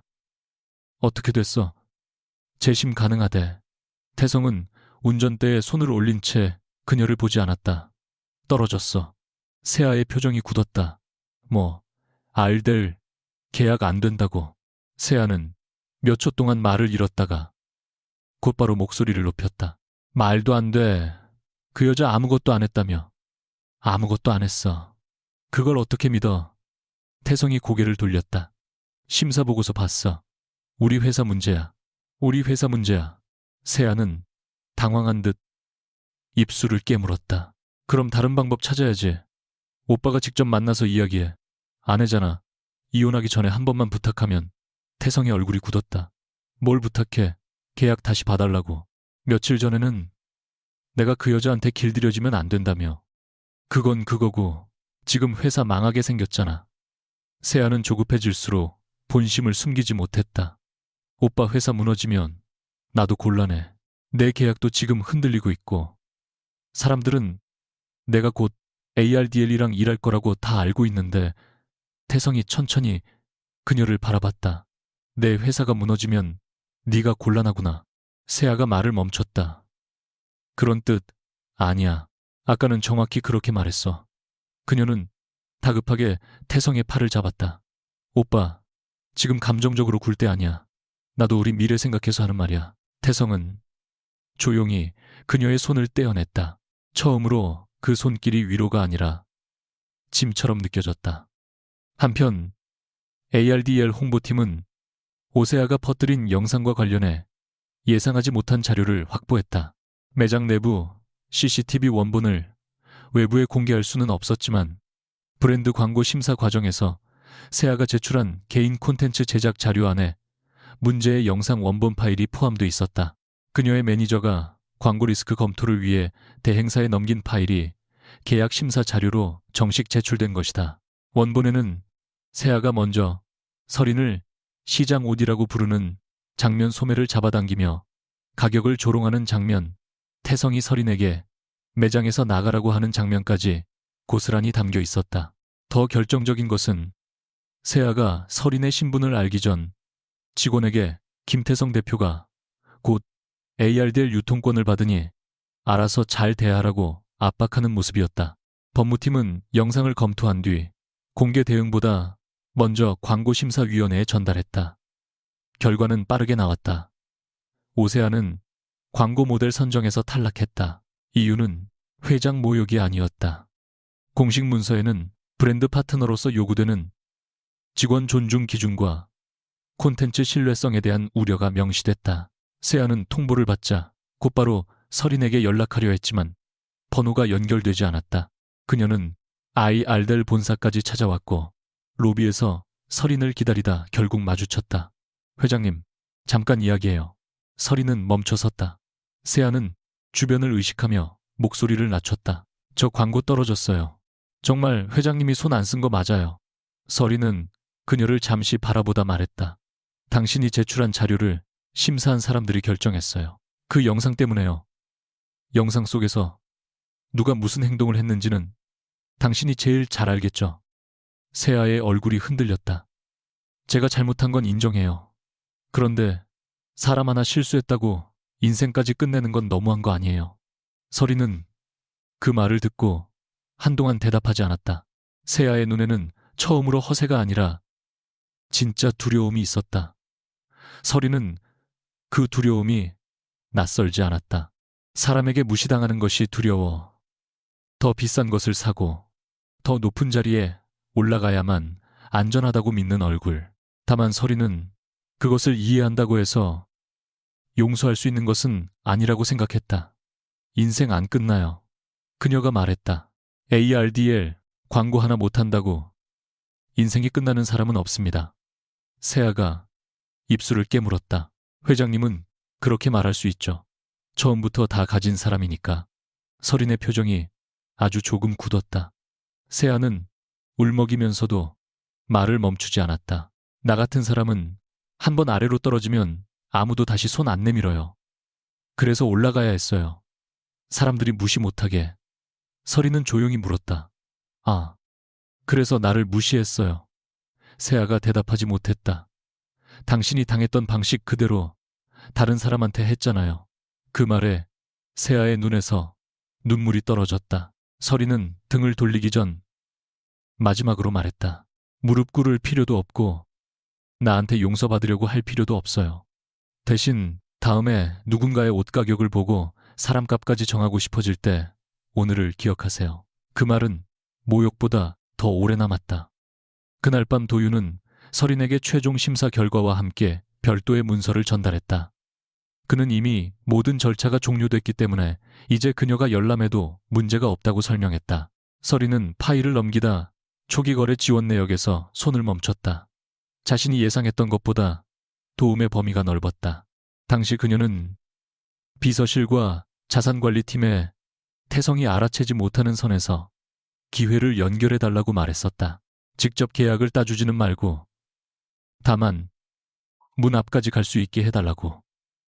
우리가 그런데 여러 사람이 회장의 의중을 지나치게 넓게 해석하면서 그 지원은 금융보강과 신용 연결로 확대돼 있었다. 서린의 얼굴이 굳었다. 이건 내가 지시한 범위보다 커요. 도윤이 고개를 끄덕였다. 그렇습니다. 하지만 회장님이 시작한 건 맞습니다. 서린은 한참 동안 문서를 바라봤다. 내가 그 사람을 믿고 싶었다면서 정작 넘어질 기회조차 안 줬네요. 도윤은 바로 대답하지 않았다. 서린이 낮게 웃었다. 웃기죠. 남편이 나 없이도 성공하는지 보고 싶어서 신분을 숨겨놓고 뒤에서는 넘어질까봐 계속 받쳐줬어요. 웃기진 않습니다. 도윤이 말했다. 무서웠던 거겠죠. 서린이 그를 봤다. 무엇이요? 그 사람이 실패하면 회장님이 사랑하는 사람을 잃게 될까봐, 성공하면 회장님 때문에 성공했다는 걸 알게 될까봐 어느 쪽도 보고 싶지 않았던 것 아닙니까? 서린은 대답하지 않았다. 도윤은 한 걸음 가까이 다가왔지만 그녀에게 손을 대지는 않았다. 그래도 이번에는 놓으셨습니다. 그 말에 서린의 눈이 잠시 붉어졌다. 다음 날 태성은 예약도 없이 AR들 본사를 찾아왔다. 로비에서 출입 승인을 기다리며 서 있는 그의 모습은 불과 며칠 전 플래그십에서 자신만만하게 유통권을 이야기하던 남자와 달랐다. 서린은 그를 자신의 집무실이 아니라 일반 미팅룸에서 만났다. 태성은 들어오자마자 작은 검은 카드 하나를 테이블 위에 올려놓았다. 바로 그날 가방을 결제하려 했던 카드였다. 이거 돌려줄게. 서린은 카드를 내려다봤다. 그래. 태성이 씁쓸하게 웃었다. 그게 다야 뭐라고 해야 하는데 태성은 한동안 말을 고르다 물었다. 내가 그날 그 카드로 세아 가방 사려고 했던 거 당신한테는 어떤 기분이었어? 서리는 시선을 들었다. 비참했어. 태성의 얼굴이 굳었다. 서리는 처음으로 감정을 감추지 않았다. 당신이 바람 피운 걸 알았을 때보다 더 비참했어. 내가 사랑해서 준 걸 당신이 다른 여자 앞에서 자기 힘의 증거처럼 꺼내는 걸 봤으니까. 태성은 고개를 숙였다. 미안해. 처음 나온 제대로 된 사과였다. 서린의 눈빛이 흔들렸지만 아무 말도 하지 않았다. 태성은 다시 말했다. 그런데 나도 화가 나. 아직도 알아. 내가 얼마나 도움받았는지 이제야 알았어. 내가 이룬 게 다 가짜 같아. 서린은 고개를 저었다. 그건 아니야. 태성이 그녀를 바라봤다. 초기에 내가 문을 열어준 건 맞아. 생각보다 더 많이 개입된 것도 맞고. 그건 내 잘못이야. 유하이브. 하지만 그 뒤에 회사를 키운 건 당신이야. 직원들 데리고 버틴 것도 당신이고 계약 따낸 것도 당신이야. 태성의 눈이 흔들렸다. 왜 그런 말에 당신을 벌 주려고. 진실까지 왜곡하고 싶지 않으니까. 태성은 한참 동안 서린을 바라봤다. 그 순간 처음으로 그녀가 자신을 짓밟으려는 것이 아니라 정말 손을 놓고 있다는 것을 이해했다. 그것은 생각보다 훨씬 무서웠다. 계약 떨어졌어. 그가 말했다. 회사 위험해질 수도 있어. 알아. 당신이 한마디 하면 다시 검토할 수도 있잖아. 서린의 눈이 천천히 차가워졌다. 태성은 바로 시선을 피했다. 스스로도 그 말을 한 것이 부끄러운 듯 했다. 미안. 방금 건 못 들은 걸로 해. 그러나 서린은 피하지 않았다. 아니, 들어야 해. 그녀는 숨을 한 번 고른 뒤 말했다. 예전에 나였다면 도와줬을 거야. 당신한테 말도 안 하고 다른 계약을 연결하고 자금이 막히면 누군가를 소개하고 그리고 나중에는 내가 아무것도 안 했다고 스스로 믿었겠지. 태성의 손이 주먹처럼 굳었다. 서린은 카드 하나를 그의 앞으로 밀었다. 하지만 이제 안 해. 서린아, 당신이 다시 일어설 수 있다면 당신 힘으로 해야 해. 실패한다면 그것도 당신이 책임져야 하고. 태성이 눈을 감았다. 서린의 목소리가 아주 조금 떨렸다. 나도 이제 내가 사랑하는 사람을 뒤에서 조종하면서 그걸 사랑이라고 부르지 않을 거야. 둘 사이에 긴 침묵이 흘렀다. 태성은 결국 검은 카드를 집어들지 않았다. 그 카드 필요 없어. 그가 말했다. 처음부터 내게 아니었으니까. 태성이 떠난 뒤 도윤이 문 앞에 나타났다. 그는 복도 끝으로 멀어지는 태성의 등을 바라보다 서린에게 물었다. 괜찮으십니까? 서린은 잠시 생각하다 말했다. 아니요. 도윤이 아주 희미하게 웃었다. 좋네요. 서린이 눈썹을 올렸다. 뭐가요? 처음으로 괜찮지 않다고 말하셨지 않습니까? 그녀는 뜻밖의 말에 잠시 멍해졌다가 작게 웃었다. 도윤은 테이블 위에 남은 검은 카드를 바라봤다. 김 대표에게 다시 기회를 주실 생각입니까? 서린은 대답하지 않았다. 대신 창밖으로 한강 쪽을 바라봤다. 사람은 변할 수 있다고 생각해요. 변할 수는 있죠. 그럼 용서해야 하나요? 그건 다른 문제입니다. 도윤의 대답은 여전히 정확하고 차가웠다. 누군가 변했다고 해서 그 사람이 다시 내 삶에 들어올 권리가 생기는 건 아닙니다. 서린은 그 문장을 오래 마음속에 담았다. 그리고 조용히 물었다. 서 대표는 왜 항상 내가 듣고 싶지 않은 말을 해요? 도윤이 그녀를 바라봤다. 회장님 주변에는 듣고 싶은 말을 하는 사람이 충분하니까요. 서린의 입가에 작은 미소가 번졌다. 도윤은 잠시 망설이다. 처음으로 자신의 감정을 아주 조금 드러냈다. 그리고 저는 회장님이 권력으로 누군가를 이기는 사람보다 권력을 쓸 수 있는데도 안 쓰는 사람이었으면 좋겠습니다.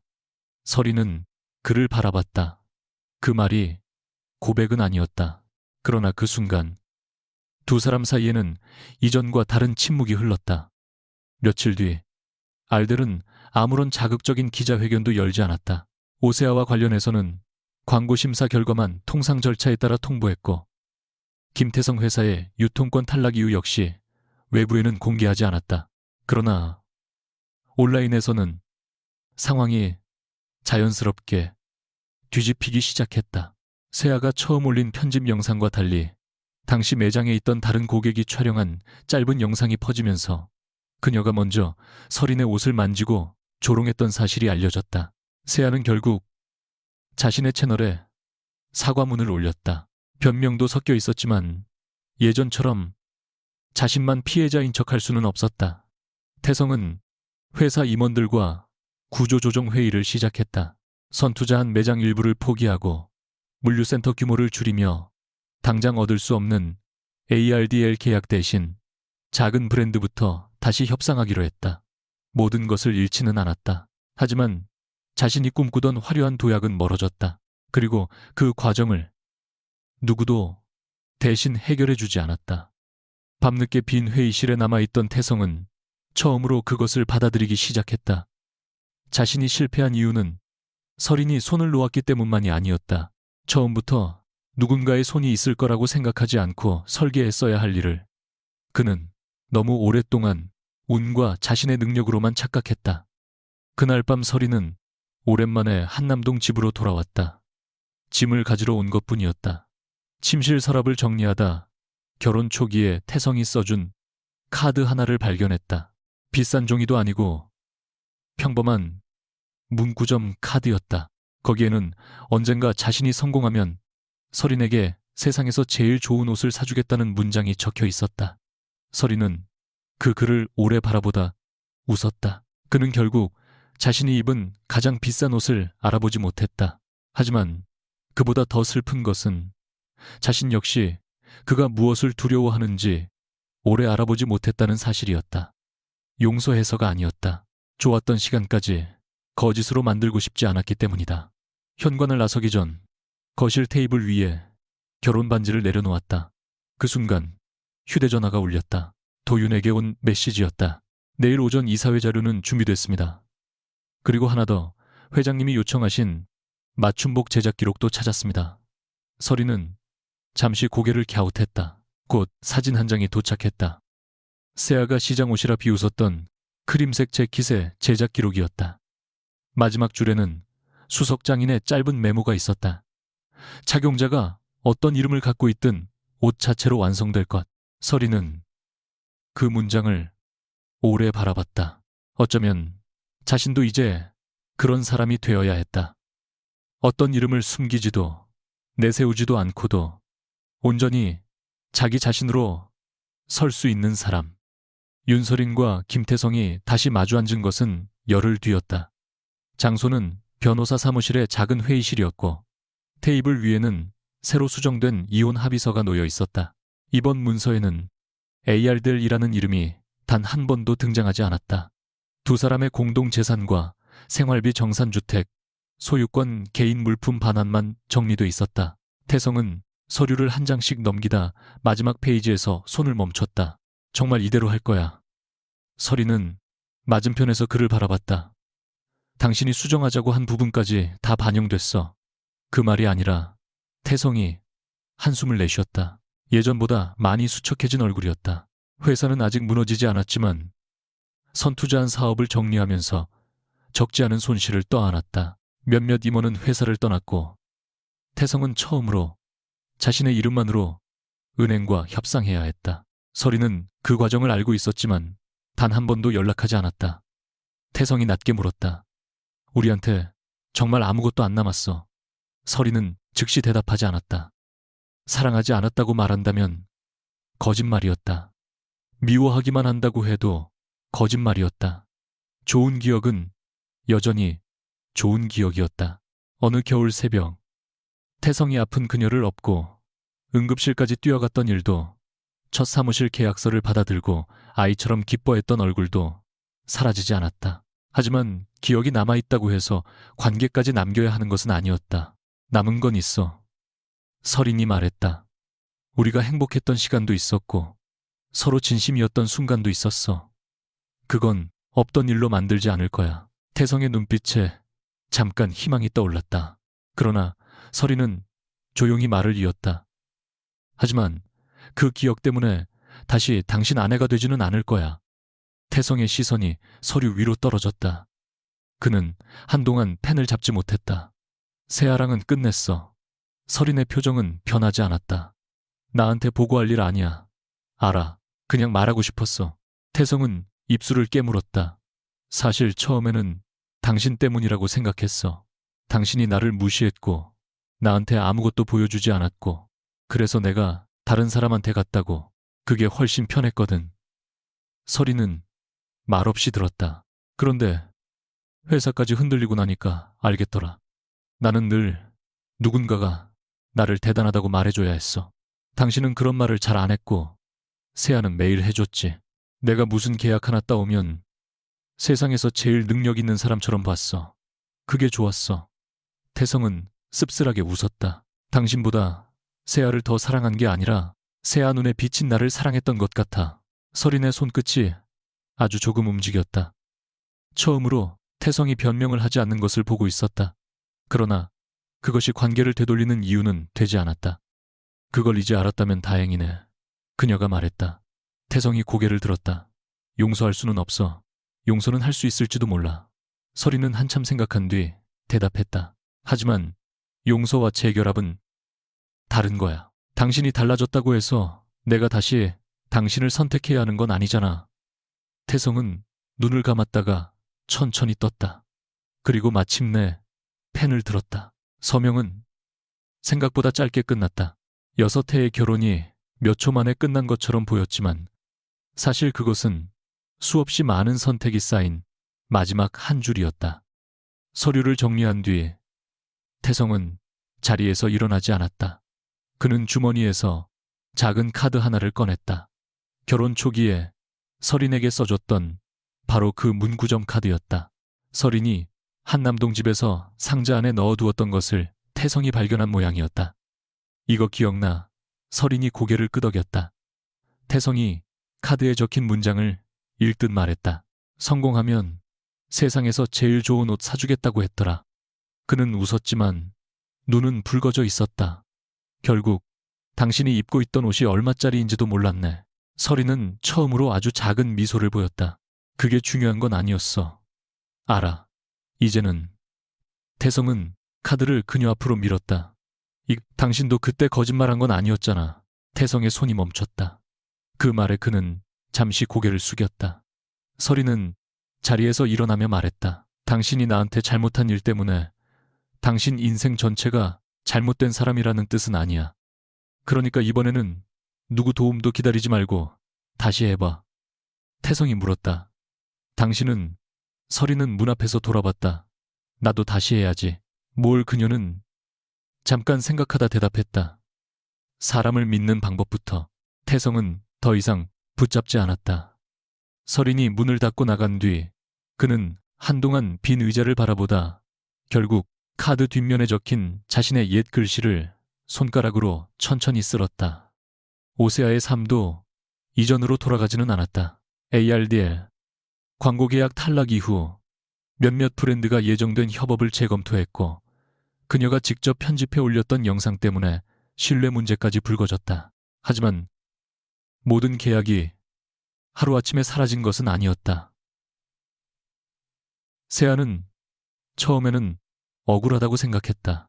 설인이 직접 아무것도 하지 않았다고 해도 결국 회장과 충돌한 순간부터 모든 것이 무너졌다고 믿었다. 그러다 매니저가 사직서를 내던 날 처음으로 다른 말을 들었다. 언니 사람들이 언니를 싫어해서 떠나는 게 아니에요. 언니가 누구를 만나든 계속 급을 나누니까 지쳐서 떠나는 거예요. 세아는 화를 내려고 했지만 매니저는 이미 문 밖으로 나가고 있었다. 며칠 뒤 세아는 오래된 본가를 찾았다. 아버지 회사가 망한 뒤 어머니와 함께 살았던 작은 아파트는 이미 다른 사람에게 넘어갔지만 근처 골목과 학교는 그대로였다. 교복을 입고 걷는 학생들을 보며 그녀는 오랫동안 잊으려 했던 자신의 모습을 떠올렸다. 브랜드가 없는 운동화를 신고 학교에 갔다가 친구들의 웃음거리가 됐던 16살의 자신. 그 아이가 너무 싫어서 세아는 반대편 끝까지 달렸다.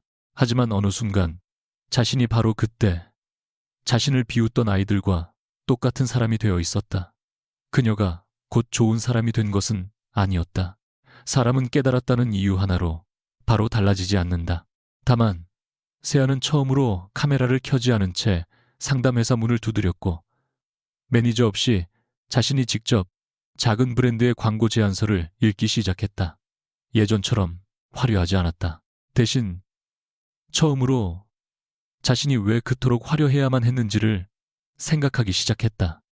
김태성 역시 더 이상 단번에 정상으로 돌아갈 수 없었다.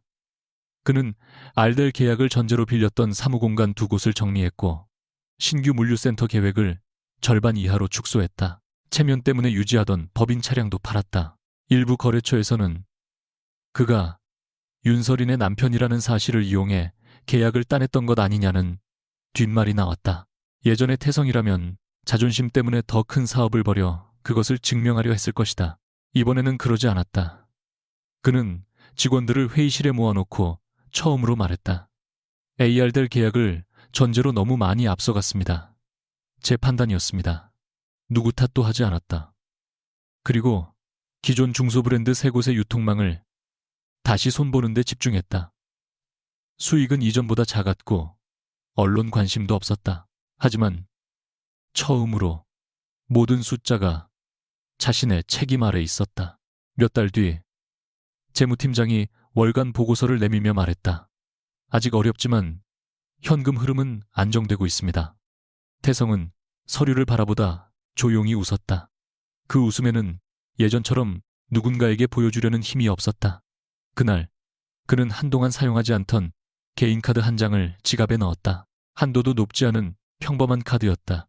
이상하게도 그것이 예전의 검은 카드보다 훨씬 편하게 느껴졌다. 설인에게 가장 큰 변화는 ARDL 내부에서 시작됐다.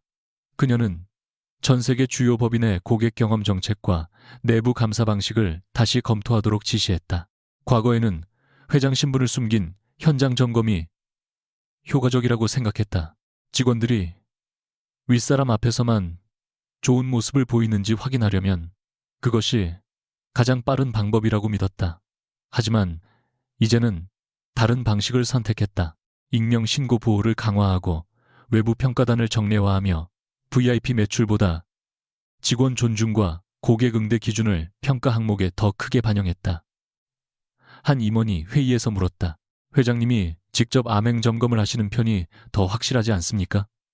설이는 잠시 생각하다 고개를 저었다. 사람을 속여야만 진짜 모습을 볼 수 있다는 전제부터 바꾸고 싶어요. 회의실이 조용해졌다. 그녀는 말을 이었다. 물론 현장 검증은 필요합니다. 하지만 아무도 보고 있지 않을 때도 규칙이 작동하는 구조를 만들어야지. 누군가가 정체를 숨기고 시험해야만 유지되는 조직은 좋은 조직이 아니에요.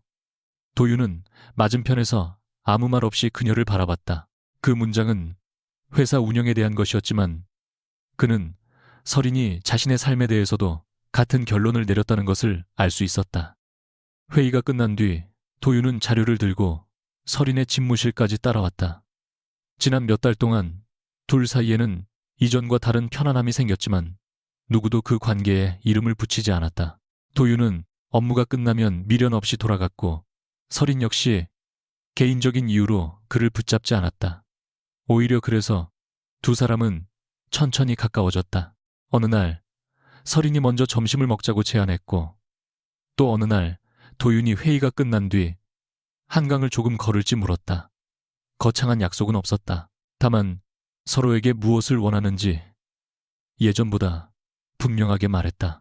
그날도 도윤은 서류를 내려놓으며 말했다. 새 정책 반응이 좋습니다.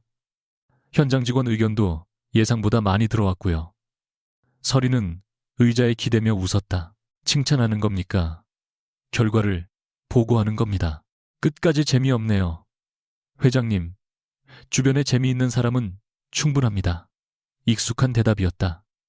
설이는 잠시 그를 바라보다 물었다. 오늘 저녁 시간 있어요. 도윤이 시계를 보지 않고 대답했다. 있습니다. 거짓말 아니죠. 도윤의 눈썹이 아주 조금 올라갔다. 설이는 자신의 질문을 깨닫고 먼저 웃었다. 예전 같으면 직접 묻지 않고 그의 일정표를 확인했을지도 몰랐다. 미안해요. 아직 습관이 남았나 봐. 도윤도 작게 웃었다. 물어보는 건 괜찮습니다. 몰래 확인하는 것보다 훨씬 낫죠. 두 사람이 향한 곳은 ARDL의 오래된 맞춤복 아틀리에였다. 영업이 끝난 뒤라 공간은 조용했고 재단대 위에는 아직 완성되지 않은 원단들이 가지런히 놓여 있었다. 수석장인 한명규는 서린이 찾아오자 반갑게 인사한 뒤 한쪽 보관함에서 크림색 재킷을 꺼냈다. 몇 달 전 세아에게 소매를 잡힌 바로 그 옷이었다. 세탁과 보수를 맡긴 뒤 서린은 찾아가지 않고 있었다. 한명규가 재킷을 건네며 말했다. 이 옷 때문에 유명해져 버렸네요. 원래는 제일 조용한 옷으로 만든 건데. 서린이 웃었다. 그러게요. 로고 하나 없다고 시장 옷이 됐으니까요. 장인은 어깨를 으쓱했다. 좋은 옷은 이름표가 말해주는 게 아닙니다. 입는 사람이 편해야 좋은 옷이지요. 도윤은 옆에서 그 말을 듣다가 서린을 바라봤다. 그녀는 재킷 안쪽에 은색 스티치를 손끝으로 만졌다. 세 줄의 작은 표시였다. 예전에는 그것이 자신만 아는 권력의 증표처럼 느껴졌다. 지금은 달랐다. 아무도 알아보지 않아도 괜찮았다. 중요한 것은 숨기는 것이 아니라 자신이 무엇인지 스스로 알고 있는 것이었다. 한명규가 자리를 비운 뒤 도윤이 물었다. 이 옷 다시 입으실 겁니까? 왜요? 또 시장 옷이라고 할까 봐요. 그러면 제가 알아보겠습니다. 서린이 그를 바라봤다. 옷을요. 도윤은 잠시 침묵하다 말했다. 사람을요. 그 짧은 말 뒤에 아틀리에가 갑자기 너무 조용해졌다. 서린은 예전 같았으면 웃으며 넘겼을지도 몰랐다. 혹은 도윤이 다음에 어떤 행동을 하는지 지켜봤을 것이다. 이번에는 그러지 않았다. 서 대표. 네, 나 좋아해요. 너무 직접적인 질문이었는지 도윤이 처음으로 대답을 잃었다. 서린은 그의 당황한 표정을 보고 오히려 편안해졌다. 누군가의 마음을 알아내기 위해 복잡한 장치를 만들 필요는 없었다. 물으면 됐다. 상대가 대답하지 않을 수도 있다는 위험까지 받아들이면서 몇 초 뒤 도윤이 낮게 말했다. 네. 서린의 눈이 아주 조금 커졌다. 도윤은 피하지 않고 덧붙였다. 꽤 오래됐습니다. 언제부터요? 그건 굳이 지금 전부 말하지 않아도 되지 않습니까? 서린이 고개를 저었다. 아니요. 이번에는 숨기는 거 싫어요. 도윤이 웃었다. 그러면 회장님도 하나 말하십시오. 뭘요? 저한테 마음이 있습니까? 이번에는 서린이 대답을 잃었다. 도윤은 재촉하지 않았다.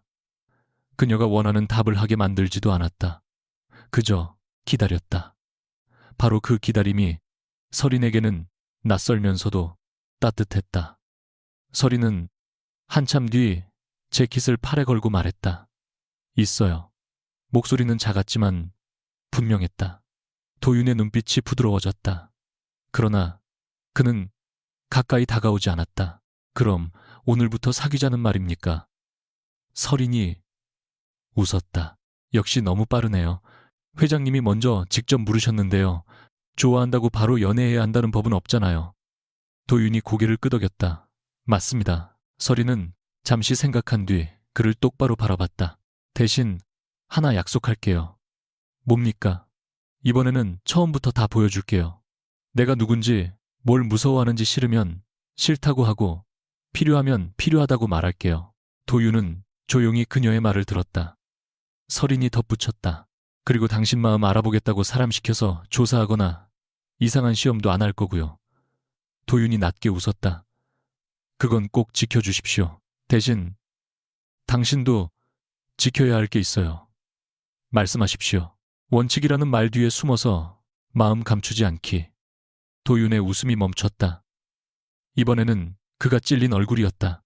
서린은 처음으로 그 모습을 보고 소리내 웃었다. 왜요? 나만 고쳐야 해요.